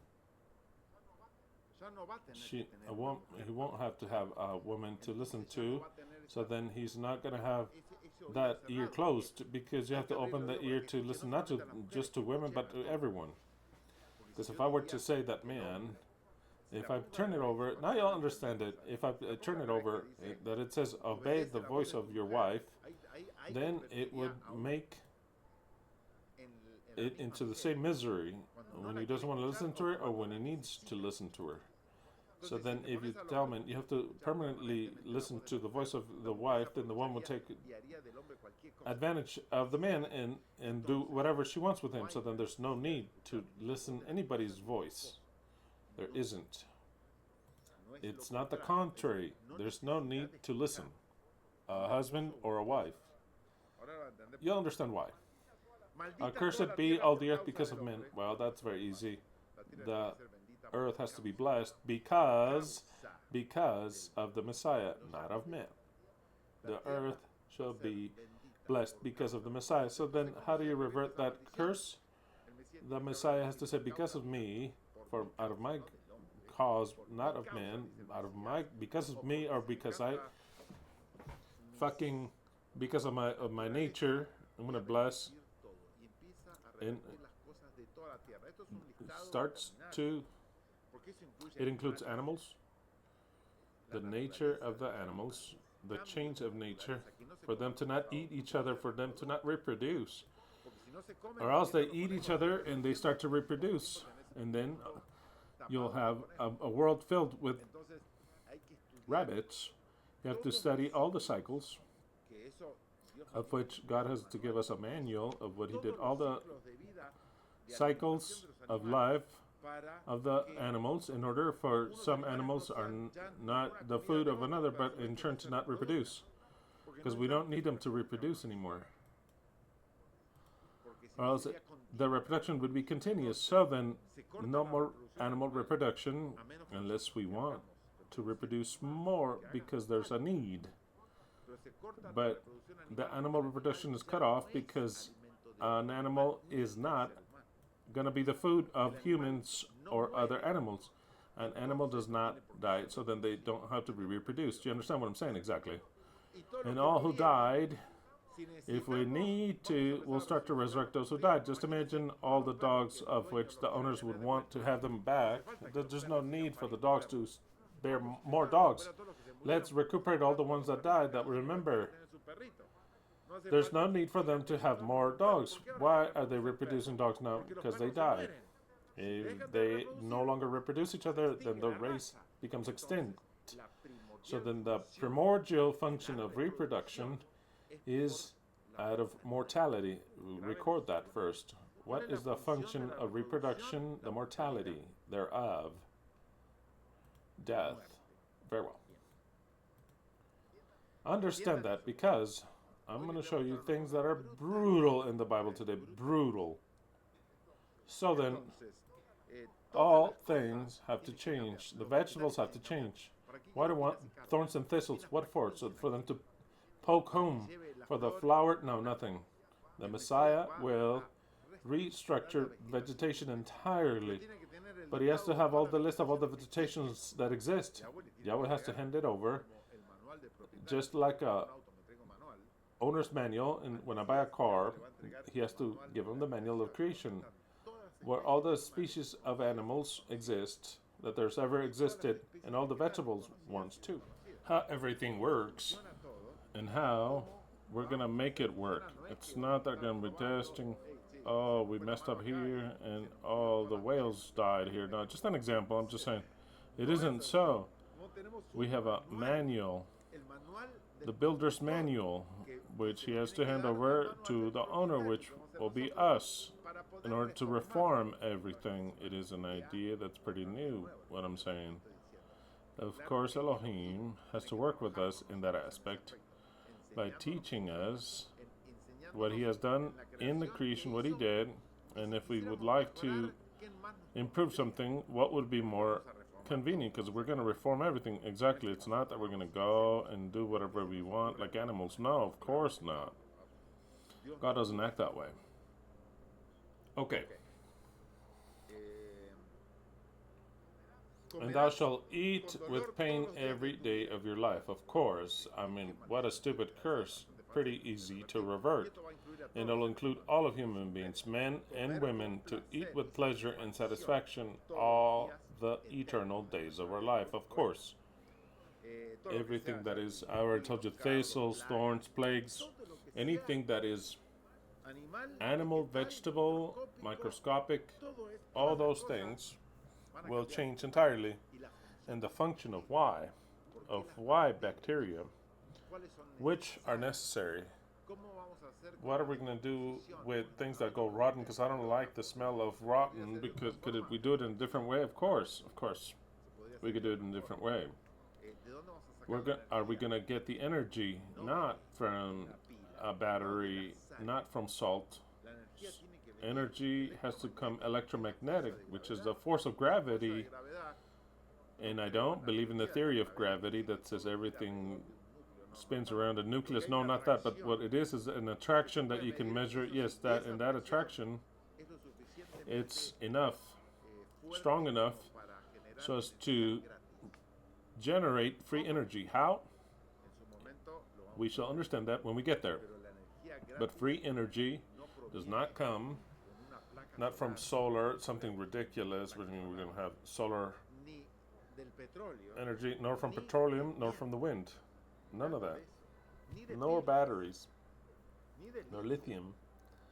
Energy has to come either from the air, substances in the air, the electricity in the air, like Tesla said, but way more advanced, or the attraction to the earth. That electromagnetism, that electromagnetic force is enough so as to generate anything and to generate free energy for whatever, electricity, mobility, whatever. But of course, the Creator has to give us many things that man does not know. Moving on, he walked over on water. He has a technology, anti-gravity. What is anti-gravity? It's energy that can be annulled. The electromagnetic attraction that is not because of weight, it's electromagnetic. And it can be annulled and accelerate you, so then all the forms of transportation and all the rest will be through electromagnetic and of all types of energy, absolutely free, just like that, simple as that. Thou shalt eat a diet, well, anyway, what it says, thou shalt eat plants of the field and all the rest. We see what we want to eat and what we'll eat. It's not that we're just going to annul just for the heck of it, because I like the plants of the field. I'm not going to annul them like an idiot. The best foods that exist to make tomato, onion, and garlic are fundamental. And I'm saying, am I going to take them out? You can say tomatoes are fruit, that's fine. Onion, it's a plant of the field, maybe. I think so. It's not a fruit on a tree. It is a plant that is planted, and I like it. We're going to decide that all together, and we'll see what we like based also on the manual of the Creator. What's convenient. Well, it's not because of what's convenient either. It is what we enjoy, what causes pleasure for us. If we don't obtain pleasure in this world, we're not going to want to live eternally. We have to obtain pleasure unknown to us, just like that, unknown to us, at a different level. And afterwards, the curse that says, with fatigue and pain you shall eat until you die. Of course not. With fatigue and pleasure you shall eat and never die. Dust art thou, that means you're worthless, complete devaluation, and to beget more humans, says you're going to go back to the dust. So then notice that you leave many children behind, otherwise your race disappears. That changes entirely. That curse becomes in, you are a god. Just like that. Not that you're dust. You're not dust. You were never dust, and even less now. You are a god. Every human being, you are unique. Not that you're dust and worthless. No, you are unique. Completely valuable, value that cannot be calculated. That about dust art thou, and that is filthy. You are a God with a valuable that cannot be calculated, and unique that cannot be repeated. As an eternal being, listen well, open your mind. As an eternal being, you do not need to beget to keep up the race. If you've never heard it before, you hear it now. That function of begetting resides in that we die. The only function of begetting children, it is because we are mortal. In the moment in which you are no longer mortal, there is no need. When I talk about need, you understand. It's not out of pleasure or because you want to have something new. Need is primordial. When you are mortal, it is primordial that you leave children behind, or else the race disappears. You don't leave children, everyone dies. That is why it is a primordial need. When you're eternal, you no longer have need ever again to beget children because you're eternal. There's nothing that threatens you. And you're not gonna stop existing. And since you're not going to stop existing, you no longer need to make a child to exist for you when you no longer exist. Do you understand what I'm saying? So then I'll say it again. The need, primordial need of begetting children, it is because we are mortal, nothing else. Now, we may have children because we want to have something different, not because we need to. Do you understand what I'm saying? The need is something which either you do or you die. When you're eternal, there's no longer a need, because nothing is at risk. Nothing is at risk. Nothing dies. Nothing will be lost.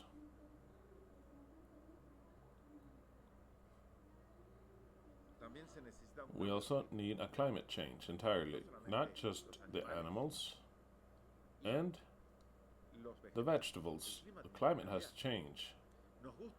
We like the cold climate, that's all fine. But there can't be arid parts that are worthless. There can't be extensions of oceans that are worthless and that are only good to, it's just to generate the oxygen, because it's all a part of the climate. All this, the whole system has to change. We need a lot more land. We're going to expand the land, but the system, the ecosystem, has to change. In order to be able to change it, we need to understand to the perfection how it works. That not even the scientists understand it way too much, because they can't even submerge themselves to the ocean past 10,000 feet, or it explodes. Anything that goes down there, or 10,000 meters, can't remember which of the two. They can't get to the bottom.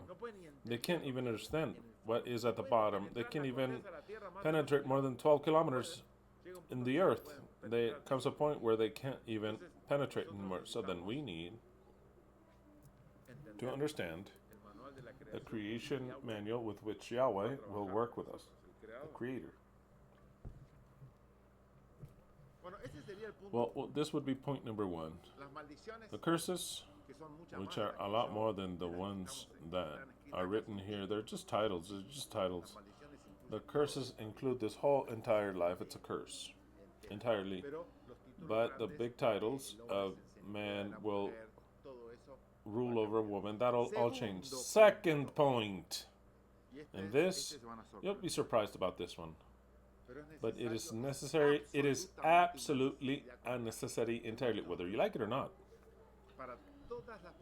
For all the people that have ever existed from Adam and Eve up until now,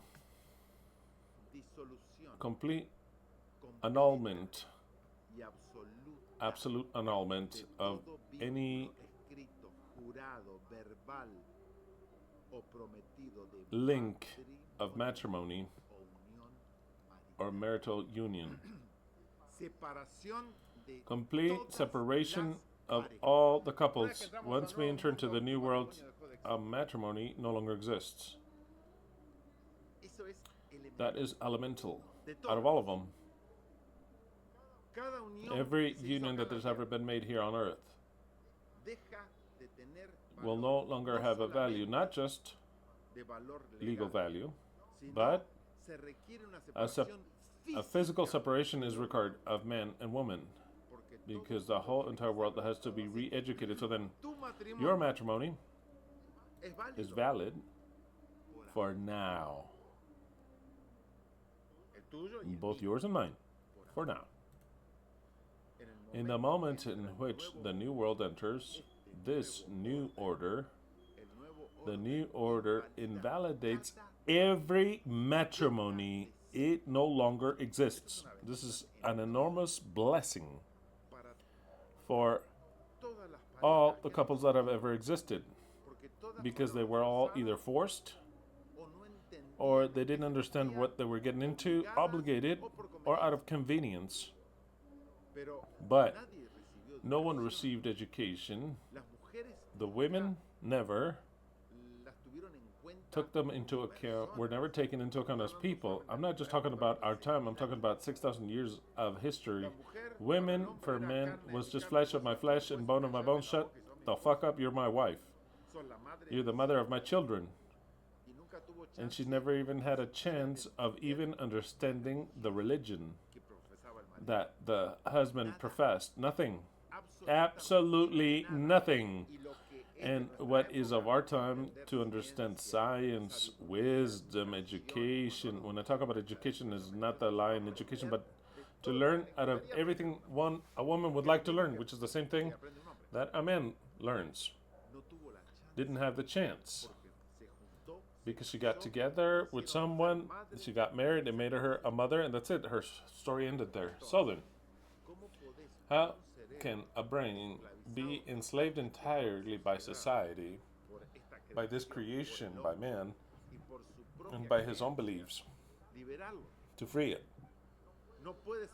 It cannot be freed as long as she is tied to a man, nor a man to a woman. So then, enjoy your matrimonies, because soon they will all be undone and separated entirely, or else nothing would work. But not just did I think about this, just me, but rather, since it's a very difficult subject, Yahweh, in the form of a Messiah, he left it very clear, although we never wanted to understand it. In the form of the Messiah, since it was going to be a subject for many of you, for you, I can imagine that many of you, or most of you, should be jumping on one foot, because every matrimony is left dissolved, and women no longer belongs or should be supported or subjugated to man. Even if you don't see it now, it is the best blessing for women. I've told you from the very beginning, 2 subjects ago, even if you heard me say things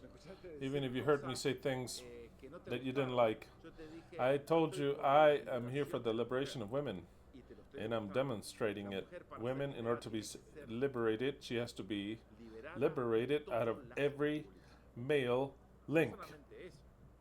Not just that. She has to be empowered in the same thing that the man has, the same strength that the man has. There will never be equality if man is stronger than the woman.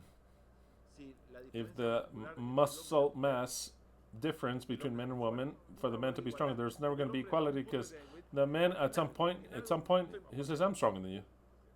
So then there can't be that difference, either equality or nothing.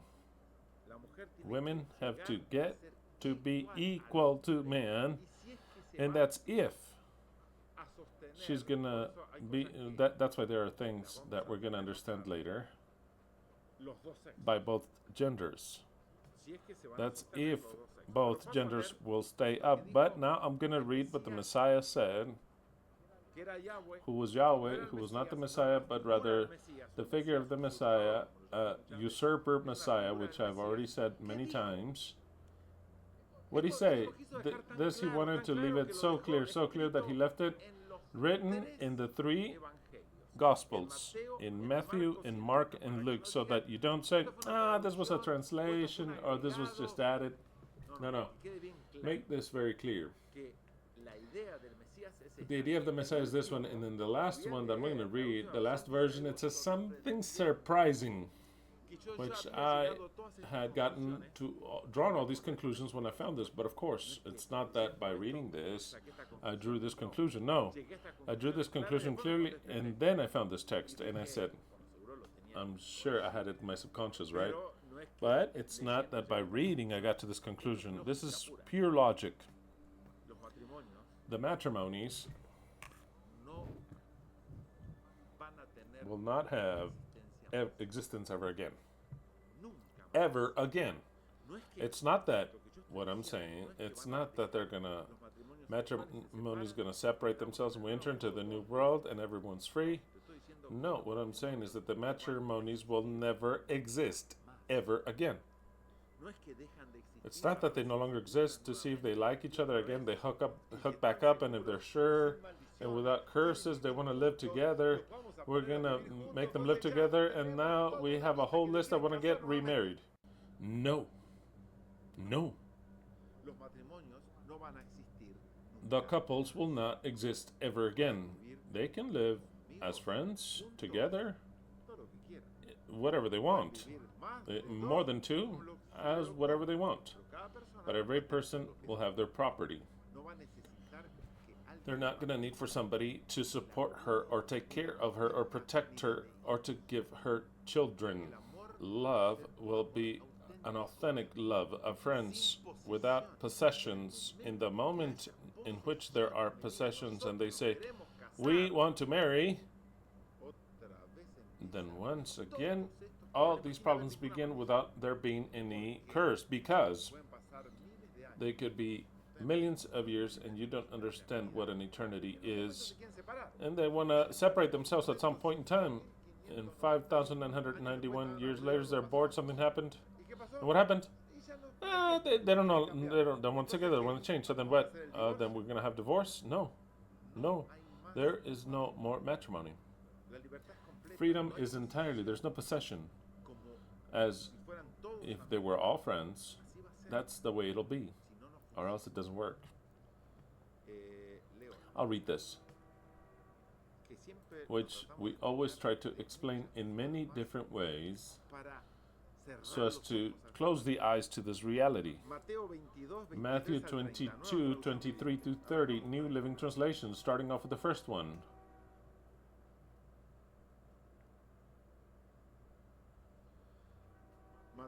Matthew 22, 23 through 30, New Living Translation. That same day, Jesus was approached by some Sadducees, religious leaders who say there is no resurrection from the dead. They posed this question: Teacher, Moses said if a man dies without children, his brother should marry the widow and have a child who will carry on the brother's name.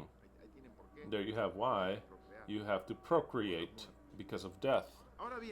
Well, suppose there were 7 brothers. The oldest one married and then died without children, so his brother married the widow. But the second brother also died, and the third brother married her.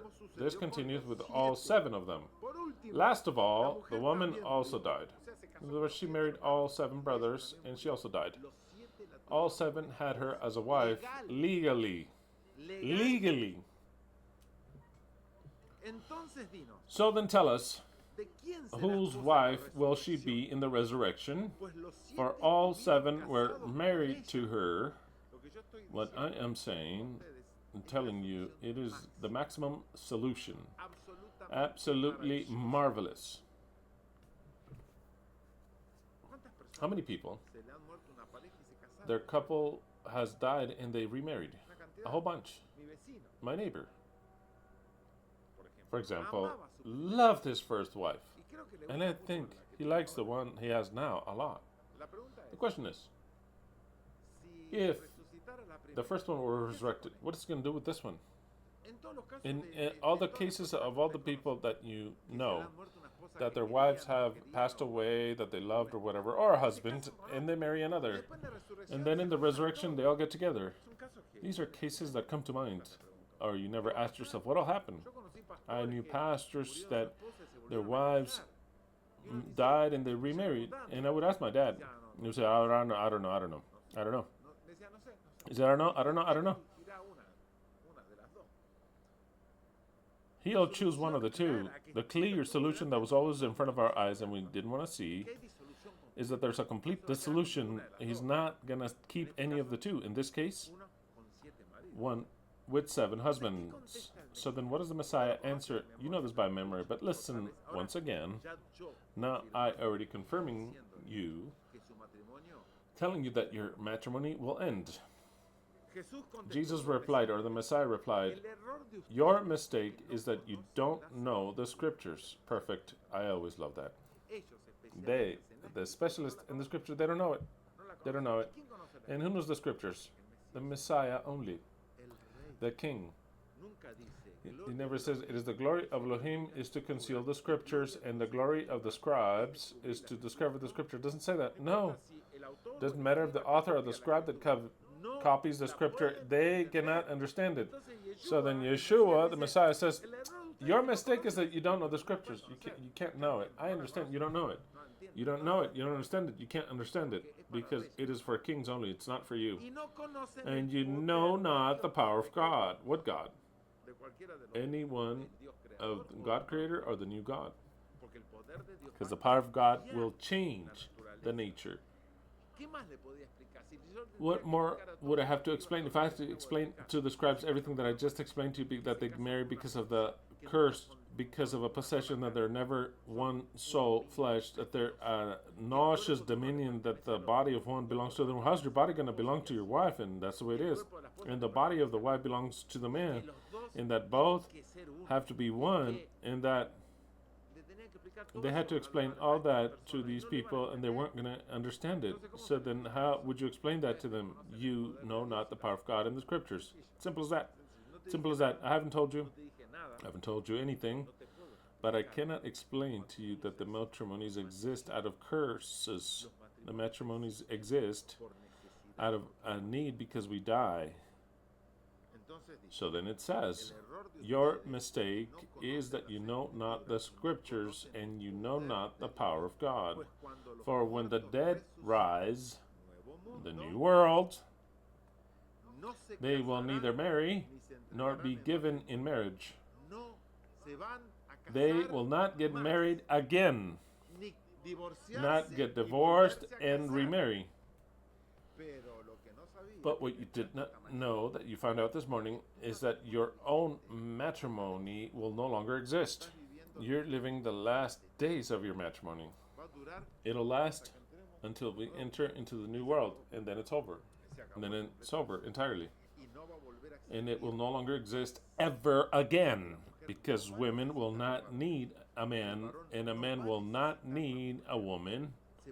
They will need one alone to himself, and friends, and female friends, or the neutral gender friends, whatever you want to call it, whatever. But none will say, you're mine. You can't go to their house. You're mine. What are you doing? I saw you eating with that person. That's it. It's over. That's it. It's over. No more possession. Everyone will be their own owner of their own body, and will do whatever gives them the most pleasure, and not to another person, which now belongs. Their body belongs to the other person, as the Bible says. But the Messiah, with such clarity of mind that no one understands anything, says, don't you worry. In the new kingdom, which is in the resurrection, no more marriages, nor divorces, nor to remarry. In this sense, they'll be like the angels of heaven. And since you don't know how the angels of heaven are, just remember this. You don't know the Bible, you don't know the power of God, you don't know the angels. Just take into account that there's no more marriages. That's it, it's over. Don't argue again. That's what the Messiah says. Why did he give this information? First of all, it didn't affect anyone. My parents never told me, as altar Christians, look, when we get to heaven, we're not going to be mom and dad. We're going to be your mom and dad always. But we will no longer be a couple. They never told me. They told me we're going to always live together. That is how I was brought up. The marriages are forever. Until, how is it? Until God? Until death do us apart, right? Until death do us apart, right? But when death do us apart and doesn't make them get back together ever again, really separates them, not just death, but the Messiah also. The Messiah also, even if they're not dead. So then, they don't give him any more information. Says, you know not the scriptures, you won't understand it. You know not the power of God. Why should I even explain it? Of the whole nature change and the need of why there is a matrimony. And in this sense, you'll be like the angels of heaven. And the angels of heaven have a virtue, because I don't know, I've never seen them. Or if I've seen them, I don't know how they are, actually. But they have one thing the angels of heaven do, which he'll tell you later. They have something which we can understand. Let's go to the other witness, and I'll read it again so that you understand the importance that this has. It's not that Matthew left it there on it. It was written in Mark also, and in Luke too. So then let's go to Mark. Mark 12, 18. 45 minutes we start. Boquita begins. Mark 12:18. It says, then the Sadducees came to him, who say that there is no resurrection, and they said, Master, Moses wrote unto us, if a man's brother die, and leave his wife behind him, and leave no children, that his brother should take his wife, and rise up seed unto his brother. Now there were 7 brethren, and the first took a wife, and dying left no seed. And the second took her, and died, neither left he any seed. And the third likewise. And the 7 had her, and left no seed. Last of all, the woman died also. In the resurrection, therefore, when they shall rise, whose wife shall she be of them? For the 7 had her as wife. The 7 possessed her. It's all possession here. The women is possessed by men. So then, all the men had her, possessed her. Imagine when they see her in heaven, even if, because this all happens in the mind. Imagine the number 1 will say, oh, she chose number 7, but she used to lay with me, and I really possessed her. The number 2, 3, 4, 5 will say, and they'll say, you were mine. And when there were fire, there is ashes, all the terms. You were mine, you were mine. I know you well, naked, and you like this, and whatever. I don't know, that is what man thinks. That is what man thinks. And that is how women think, careful. Women say, and I had this one, but the other one was so much better. He lasted longer, and I felt a lot better. He smelled better. I don't know. Had a bigger one. I mean, whoever. Women are the same. It's not that a man is only like that, not women. Of course not. Of course not. Of course, women say what they like. Of course. And who makes them feel better? So then just imagine. I can just imagine those sons of bitches of these Pharisees, Sadducees, who were asking that, and amongst them they said, let's see what he says, the son of a bitch. Well, now we caught him right here. Because, of course, it's going to be a disaster, because if all 7 are resurrected and also she, that'll never work, because all 7 will say, and he chose that one, he chose that one. You understand what I'm saying, right? That's it, it's over. So then the situation is even worse than the one that you sometimes read. It is worse than what you read sometimes. So then it says, so then the Mashiach answered and said, do ye not therefore err, because you know not the scriptures, neither the power of God? They ignore it because they can't see it. They ignore the power of God because they know it not, and they ignore the scriptures because they also don't know it, nor can they know him. For when they shall rise from the dead, they neither marry nor are given in marriage. Marriage is not valid ever again, annulled throughout eternity. There is a need now for procreation. That is why it also brought so much curses, so much pain. Some are give or take okay, but not most. And the possession of women have been brutal, and men also. They don't marry, nor they give themselves into marriage, but they shall be as the angels in heaven. How beautiful it'll be, how the fuck the angels are, who are in heaven, to have an idea. Well, in the next one, it'll tell you what he means about the angels that are in heaven. Are they completely promiscuous, the angels? No, I don't know. It could be whatever. That's not the point, whether they're promiscuous in your mind. That's not the subject. There's another subject that he compares the angels with. We go to Luke 20:27. And when I found this text, I said, it can't be.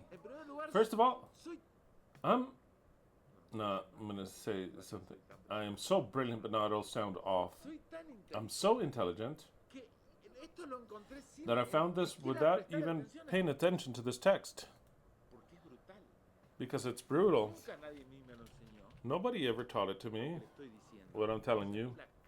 Every marriage is annulled and no more marriages ever again.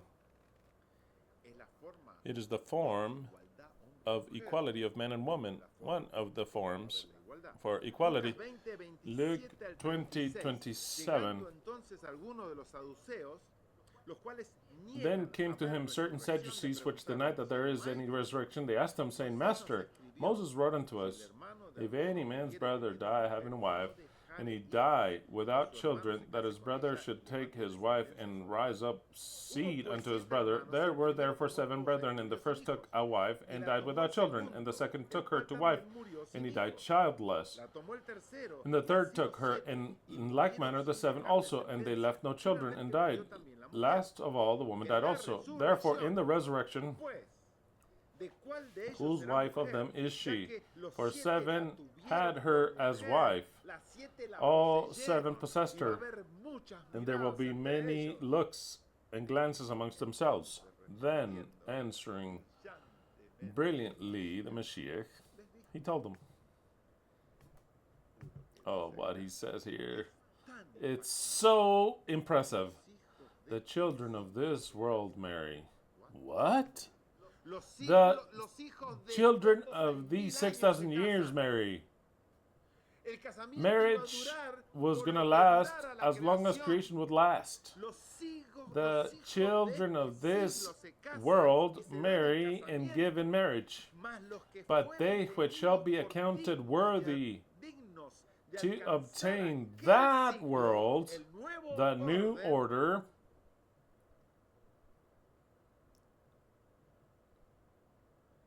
and the resurrection from the dead, neither marry nor are given in marriage. The greatest curse that I told you that he placed upon us and he subjugated us, both men and women, was marriage. I know that we have been taught that is the greatest blessing, and it is during the 6,000 years. Because without marriage, we would be worse. It is a curse. But within other curses, take that one. It's temporary until this ends. So then within this stage of creation and procreation, it was necessary at least to have a curse of marriage. To obligate ourselves to get married, obligated. To have sex to procreate, obligated. Both men and women to bear children like rabbits, obligated, because we're creating and procreating, the word creation. But as part of this world, in the new world, the children of this world get married. How marvelous. I'll read it in different versions because it is magnificent, this expression. The children of this world marry. The children of this world marry of this timeline and are given in marriage, but they which shall be accounted worthy to obtain that world and the resurrection from the dead, neither marry nor are given in marriage. Because what does it say? Because they no longer die. That is absolutely brilliant. Why do we have children? Because we die. Because we die, and we are dying. In our valuable time, that is little of life, it is better that we beget children. Because it is a time like that, and we die. But in the new world, why do we not marry nor are given into marriage, and why do we not even keep the marriages that we had here? Because they no longer can they die, it says there. Do you understand that or not? And I'll ask you, do you understand it? That we beget only because we are mortal? In the moment in which we are no longer mortal, we no longer need another child. Because they can no longer die, for they are equal unto the angels and are the children of God, being the children of the resurrection. It is so clear. There, in that sense, he said it that we are like the angels. Because the angels don't die. So then they don't need to reproduce. So then we, who die, we need to leave behind a descendants. And if you get to think, I wanted to have a child, you're only thinking in your mortality. I know it's difficult because many of you cry that you can't find a couple, and you write to me, I haven't had any luck that I don't have a couple. Stay that way. The time is running out of the 6,000 years. Don't worry. Before it says God will give you the best couple. Now I think the subject has changed. The Messiah will take out even the couple you had. Because it is annulled. The marriages are. All that need of looking for a couple, all that need of having a partner, of having children, in response to what? That we are dying in our desperation, that we are dying. We have our days counted. We want to have children. We were programmed that way. Once we no longer die, hold on a minute. Hold on. I have so many things to learn. I have to learn all the sciences that there's ever been. To know everything. To not even think I want to have a child. What for? When I'm bored of everything, maybe I'll talk with the Messiah. For an example of somebody in the world. To see if we can have children. And with what reason to have a child? Because a child would be born in a place that's completely different. And that's if it's possible. The Messiah will study it, and he'll say, tell the truth, we could make more land, have more children. Very much regulated, very regulated, of course. But yeah, that'll be studied. But for now, like I said at the beginning, like I told you, it says, with pain thou shalt bear children. It's not that without, but it's actually that you won't have children. Why? Because we won't die. So then the need will change entirely. Entirely. Your objection, your goals, your motivation, finding a man or woman will change radically. I'll read it to you in a different version. The Spanish DHH. Until you get bored, I'm going to read it. Spanish DHH 2002, Luke 20, 34 and 35. Jesus answered, in this world, men and women get married. But those who deserve to get to that other world, that new order, and are resurrected, whether they're men or women, they will no longer marry. It couldn't be any clearer. What is matrimony? It is for this world. But in the other world, they no longer marry. In the other world, there's no more marriages. In the other world, there's no depending men and women. In the other world, there isn't more attraction between men and women out of the need of bearing children and begetting and bearing children. There isn't. There could be so much attraction with men and women and women, which is either way. That's why homosexuals, the gay, the lesbians, it's either way. All enter, all who understand this. Who cares if you're gay or lesbian or heterosexual or asexual? If it all that time ends, matrimony was placed only to bear children. And God condemned the gay because they would not bear children. And God condemned those that made use of some control to not have children. I've explained it to you already. But in that world, never again does it exist any link between a man and a woman.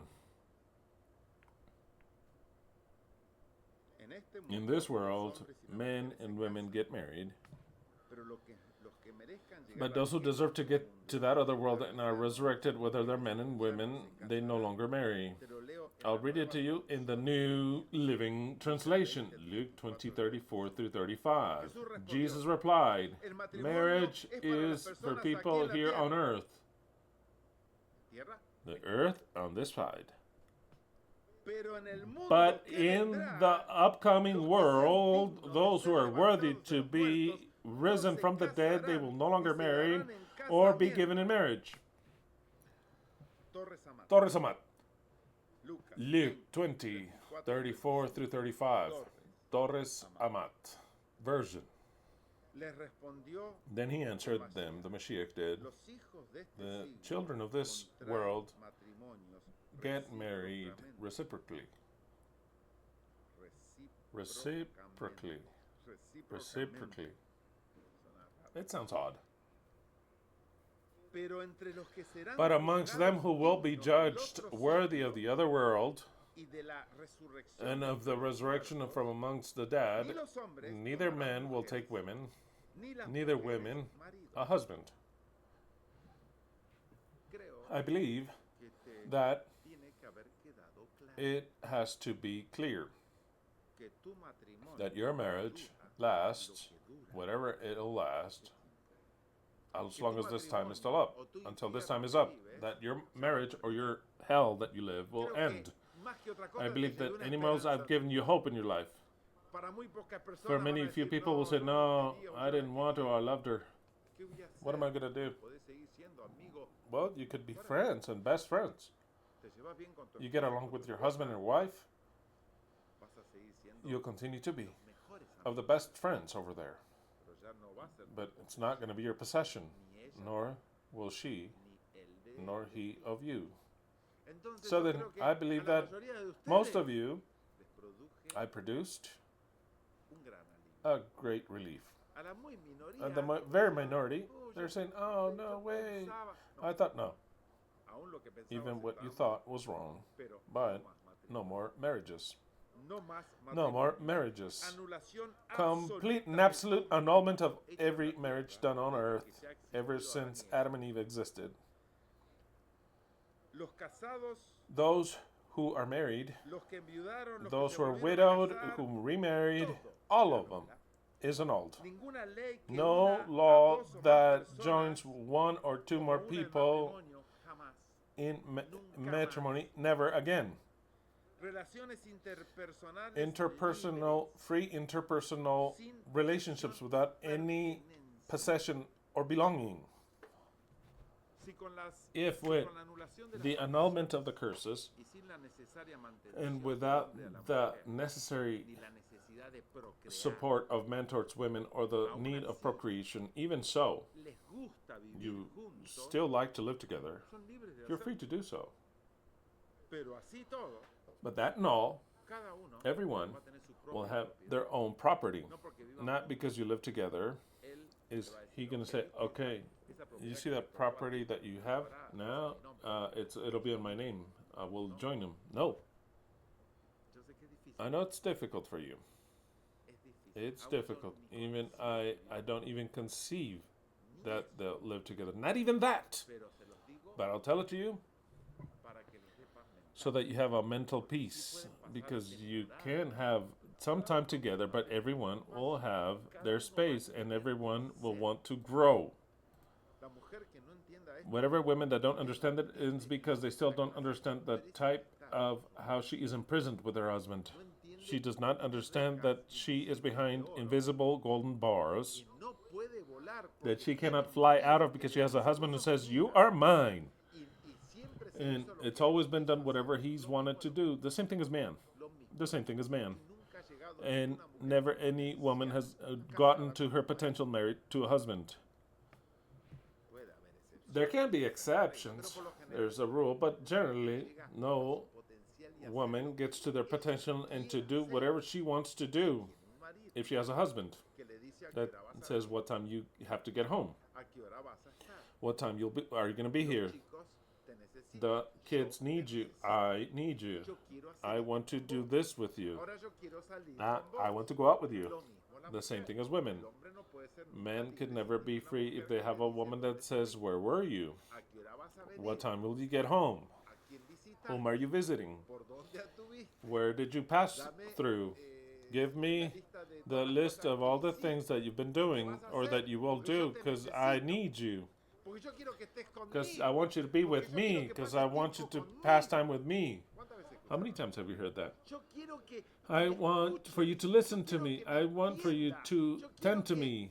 I want you to accompany me. I cannot live without you. Phrases of possession, absolutely. I cannot live without you. Well, under this new order, everyone will live because of themselves, not because of the other. And they're not going to live and say, I cannot live without you. Very possibly so, they can say, I cannot live with you. That sounds even better. I can't live with you.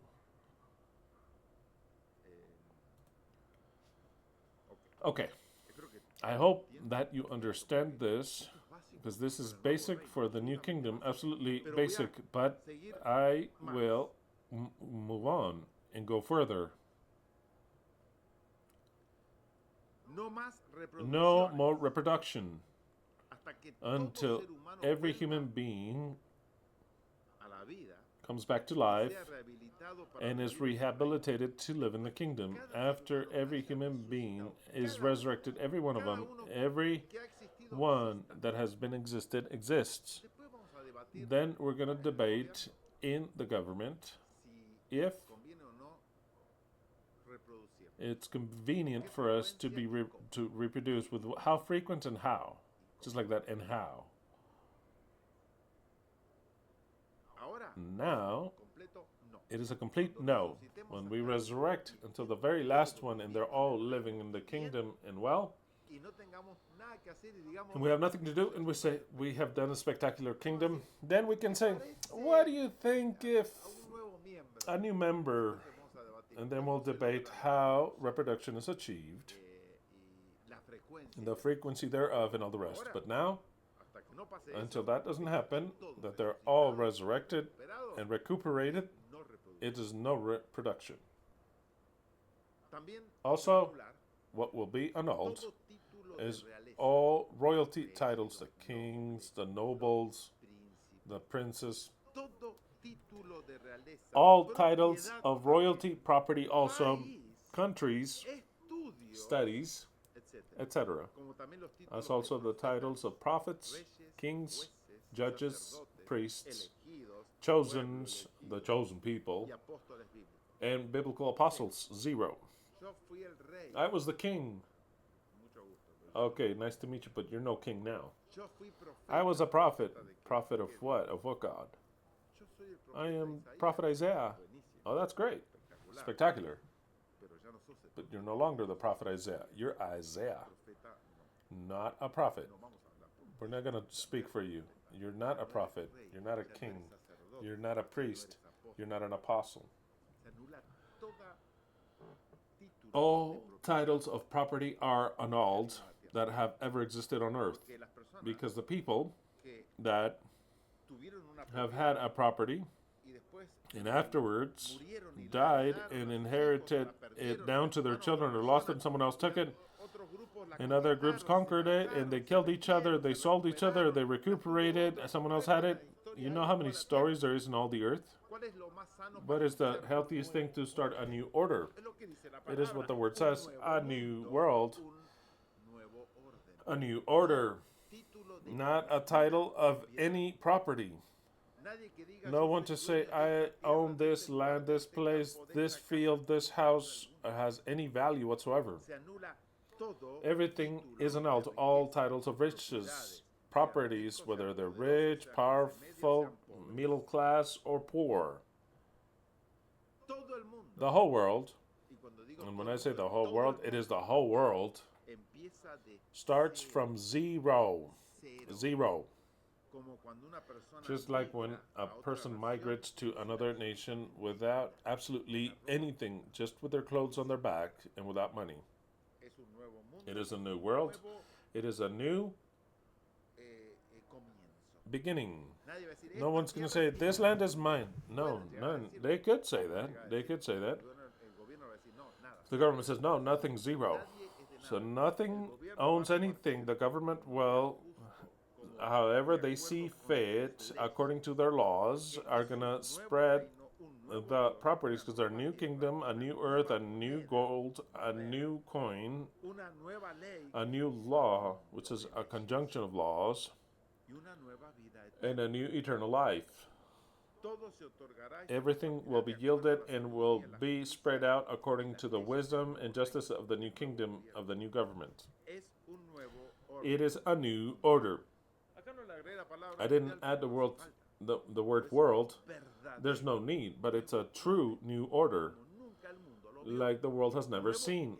New in every sense of the word. In every sense of the word. Real ones, true, and just. Well, that is just a summation of the second point. just summing up the second point, and I have 20 minutes left, and with this, I have enough to say the third point that I'll give today, and these 3 points are fundamental. I want you to review this subject. This subject, you have to only know it, those who will be a part of the Messiah. The world will never understand this. The world will never be a part of this. This is the government in itself. The world will enjoy this, but this design, the world is not going to design the new world. We design the new world. And these are the measurements, the primordial basic ones that we're going to take as soon as we are given the investment. The third measure, that which for us should be the first one and will be the first one, is something that you cannot even expect. But when I say it and explain it, it'll be logical. It'll be logical. Complete and absolute pardon for Yahweh.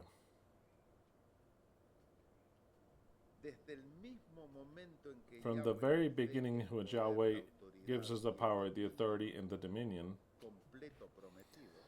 that has been promised entirely on our behalf of all of us,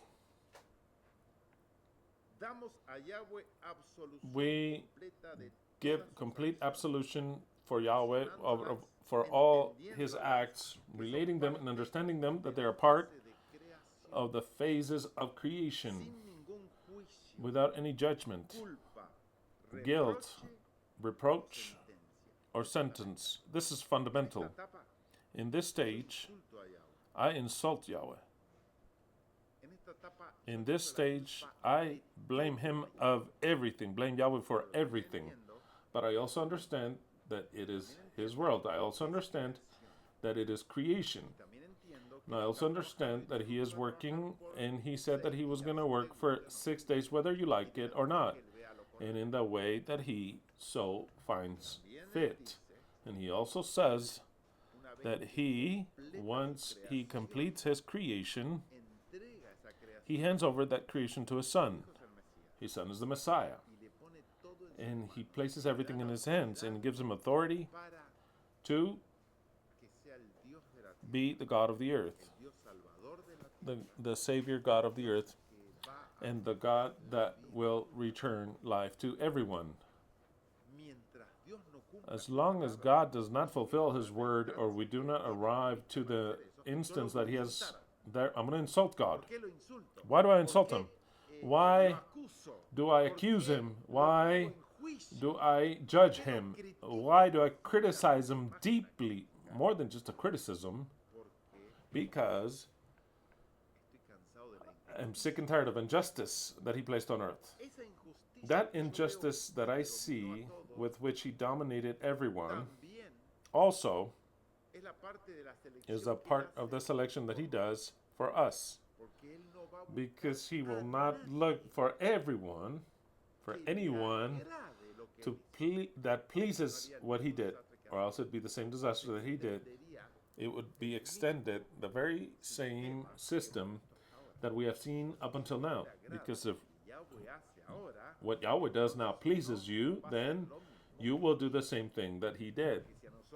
Because if it pleases us, the way of acting, we don't understand it, then we're going to kill everyone, all those, and going to send to hell for them to not worship that Yahweh. So then, a part of the selection and preparation of the Messiah, he subjugated us, opened our eyes to his strange work, because it's strange, very strange, and he exposed us to look upon what he did and is doing against us, and incited us to fight against him and to defeat him, in the sense, not that we're more powerful, but in our will or being against his work and actions. At some point in time, he says, you know what? I'm going to anoint you as God because I have shown you everything. And you have loved justice and abhorred wickedness. I showed you what I did. And you abhorred wickedness. That is why you can sit as God. But in that instance, that the Son of Man, that the Messiah is invested, we pass on to another stage. Not the stage of saying, why did you do that? That is absolutely because what Yahweh is giving us is immensely, uncalculably greater than all the evil he's done. This complete and absolute pardon for Yahweh is what I call the spirit of the fear of Yahweh. What we're going to receive supersedes all pain, injustice, wickedness, death, and curse that we have ever suffered. For it is the redemption of all things, the redemption entirely of this creation, and He gives us the power to do so. We shall receive eternal life, power to resurrect and to give eternal life, power to rescind every curse and make everything anew. Will receive authority, dominion, glory, royalty, and divinity for all eternity. We shall receive the 7 spirits of Yahweh, which are the spirit of Yahweh, the spirit of wisdom, the spirit of intelligence, the spirit of power, the spirit of advice, the spirit of science, and the spirit of the fear of Yahweh. 7 spirits, which are summed up the entire divinity. The compensation of Yahweh towards us is a lot greater than any hurt that has ever been received for 6,000 years. It is the end of a war of 6,000 years, just like the Jews had the 6-day war. This is a war of 6,000 years. What is conceded is the independence, and we signed with Yahweh a treaty of peace and harmony with our Father and Creator, Yahweh, God and our Father forever. So then, I want you to understand something. Everything which I've spoken of against Yahweh is that way. It is part of being the Messiah. That does not take away that in the moment of our investment, it is an absolute, more than a pardoning, it is an absolution of Yahweh. First of all, because we're going to comprehend His plan a lot better. And another, because we are a part of the plan. So then, I want you to understand that if you have any resentment, you formed hate, unmeasurable hate, and you don't understand how this will be. You won't be a part of the Messiah. The Messiah understands everything very clearly. First of all, now, we are fighting, insulting, daring, criticizing, yelling at, blaming Yahweh. In the moment in which Yahweh hands over what He has to hand over, it changes entirely. There's no more, not even the least of reproaches. There isn't.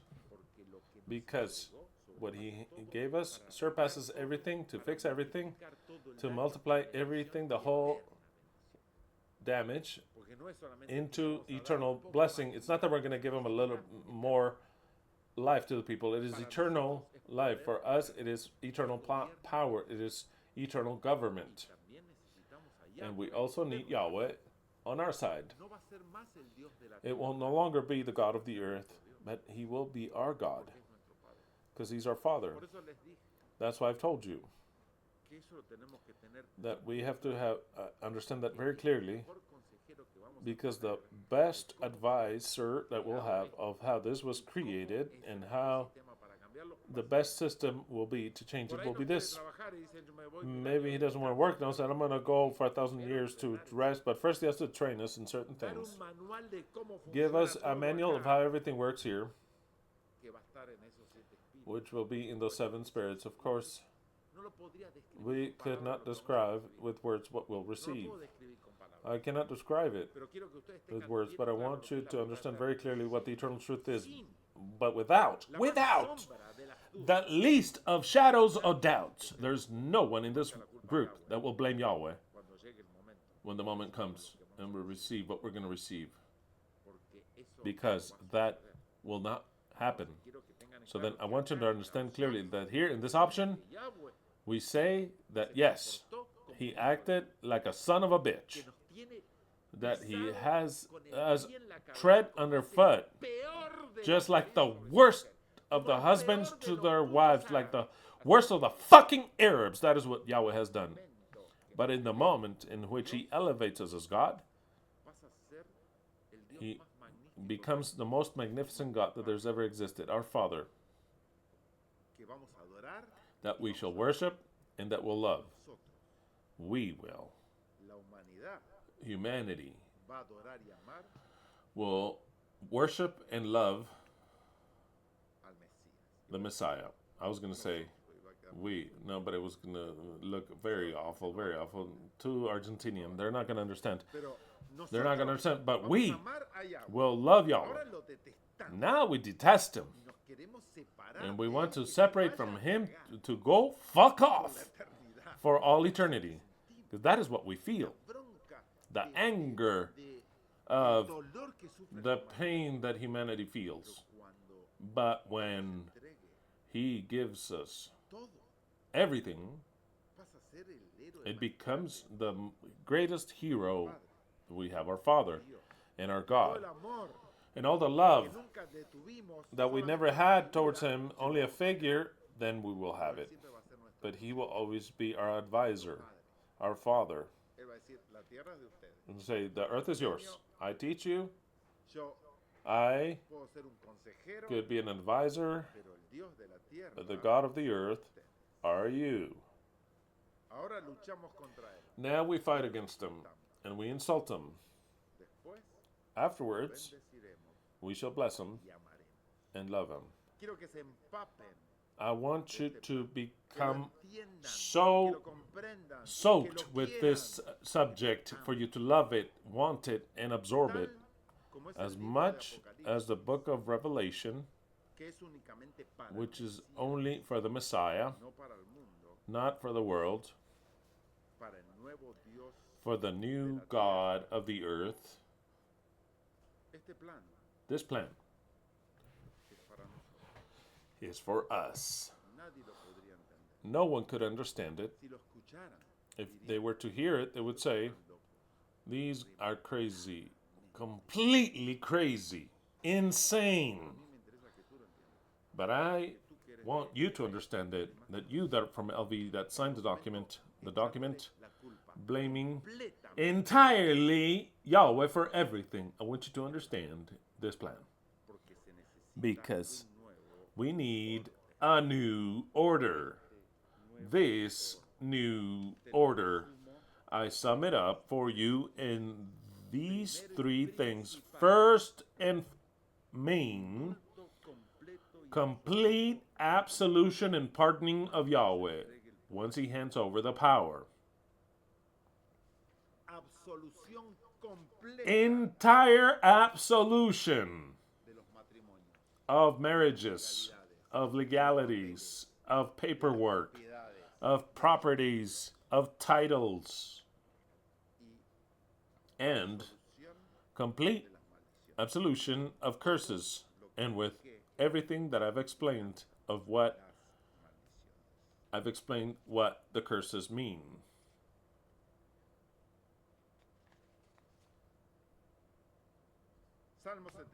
Psalm 78, 1 through 2. Hear, O my people, my law. Hearken thine ear unto the words of my mouth. I shall open my mouth in proverbs. I shall speak hidden things, hidden from the times of old. We are crazy. We are those crazies. Do you know it, my friends? We are crazy because we think that there is an eternal justice that is called to rule the world. We are crazy because we desire and we ideal and because we form and because we shall make a new order. And this insanity ennobles me of believing the way I believe that there's a new order. Suck at the liberty's breast. You will always carry her within the heart.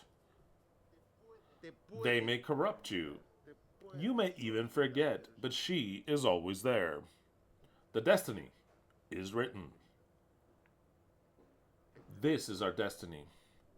A new order. The destiny is written. The end of your marriage is inevitable. That was great there. The end of every matrimony is inevitable. The end of the curses is inevitable. The happy ending for us is inevitable. God, the true and new God, is Argentinian. Semper Fi. Let's go LVE.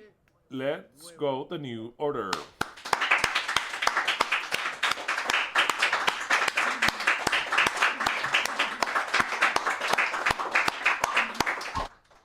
Let the laurels be eternal that we knew how to achieve. Crowned with glory, let us live, or we swear with glory to die. Long live these colors, we shall win. It starts in 5 minutes. Let's go, Boca, damn it! If you like this subject, if in something you comprehended anything of what I've said, give us a like and leave a comment. And if you want to, and if you feel it, and if it makes you wiser, then support this ministry. Alleluia to every one of you. I intend for you to watch this video more than once, more than twice. That you take notes, what I've just said, what the changes are, so that you record it here, which is the first thing that we will do. Alleluia to every one of you. Let's go, Boca Semper Fi.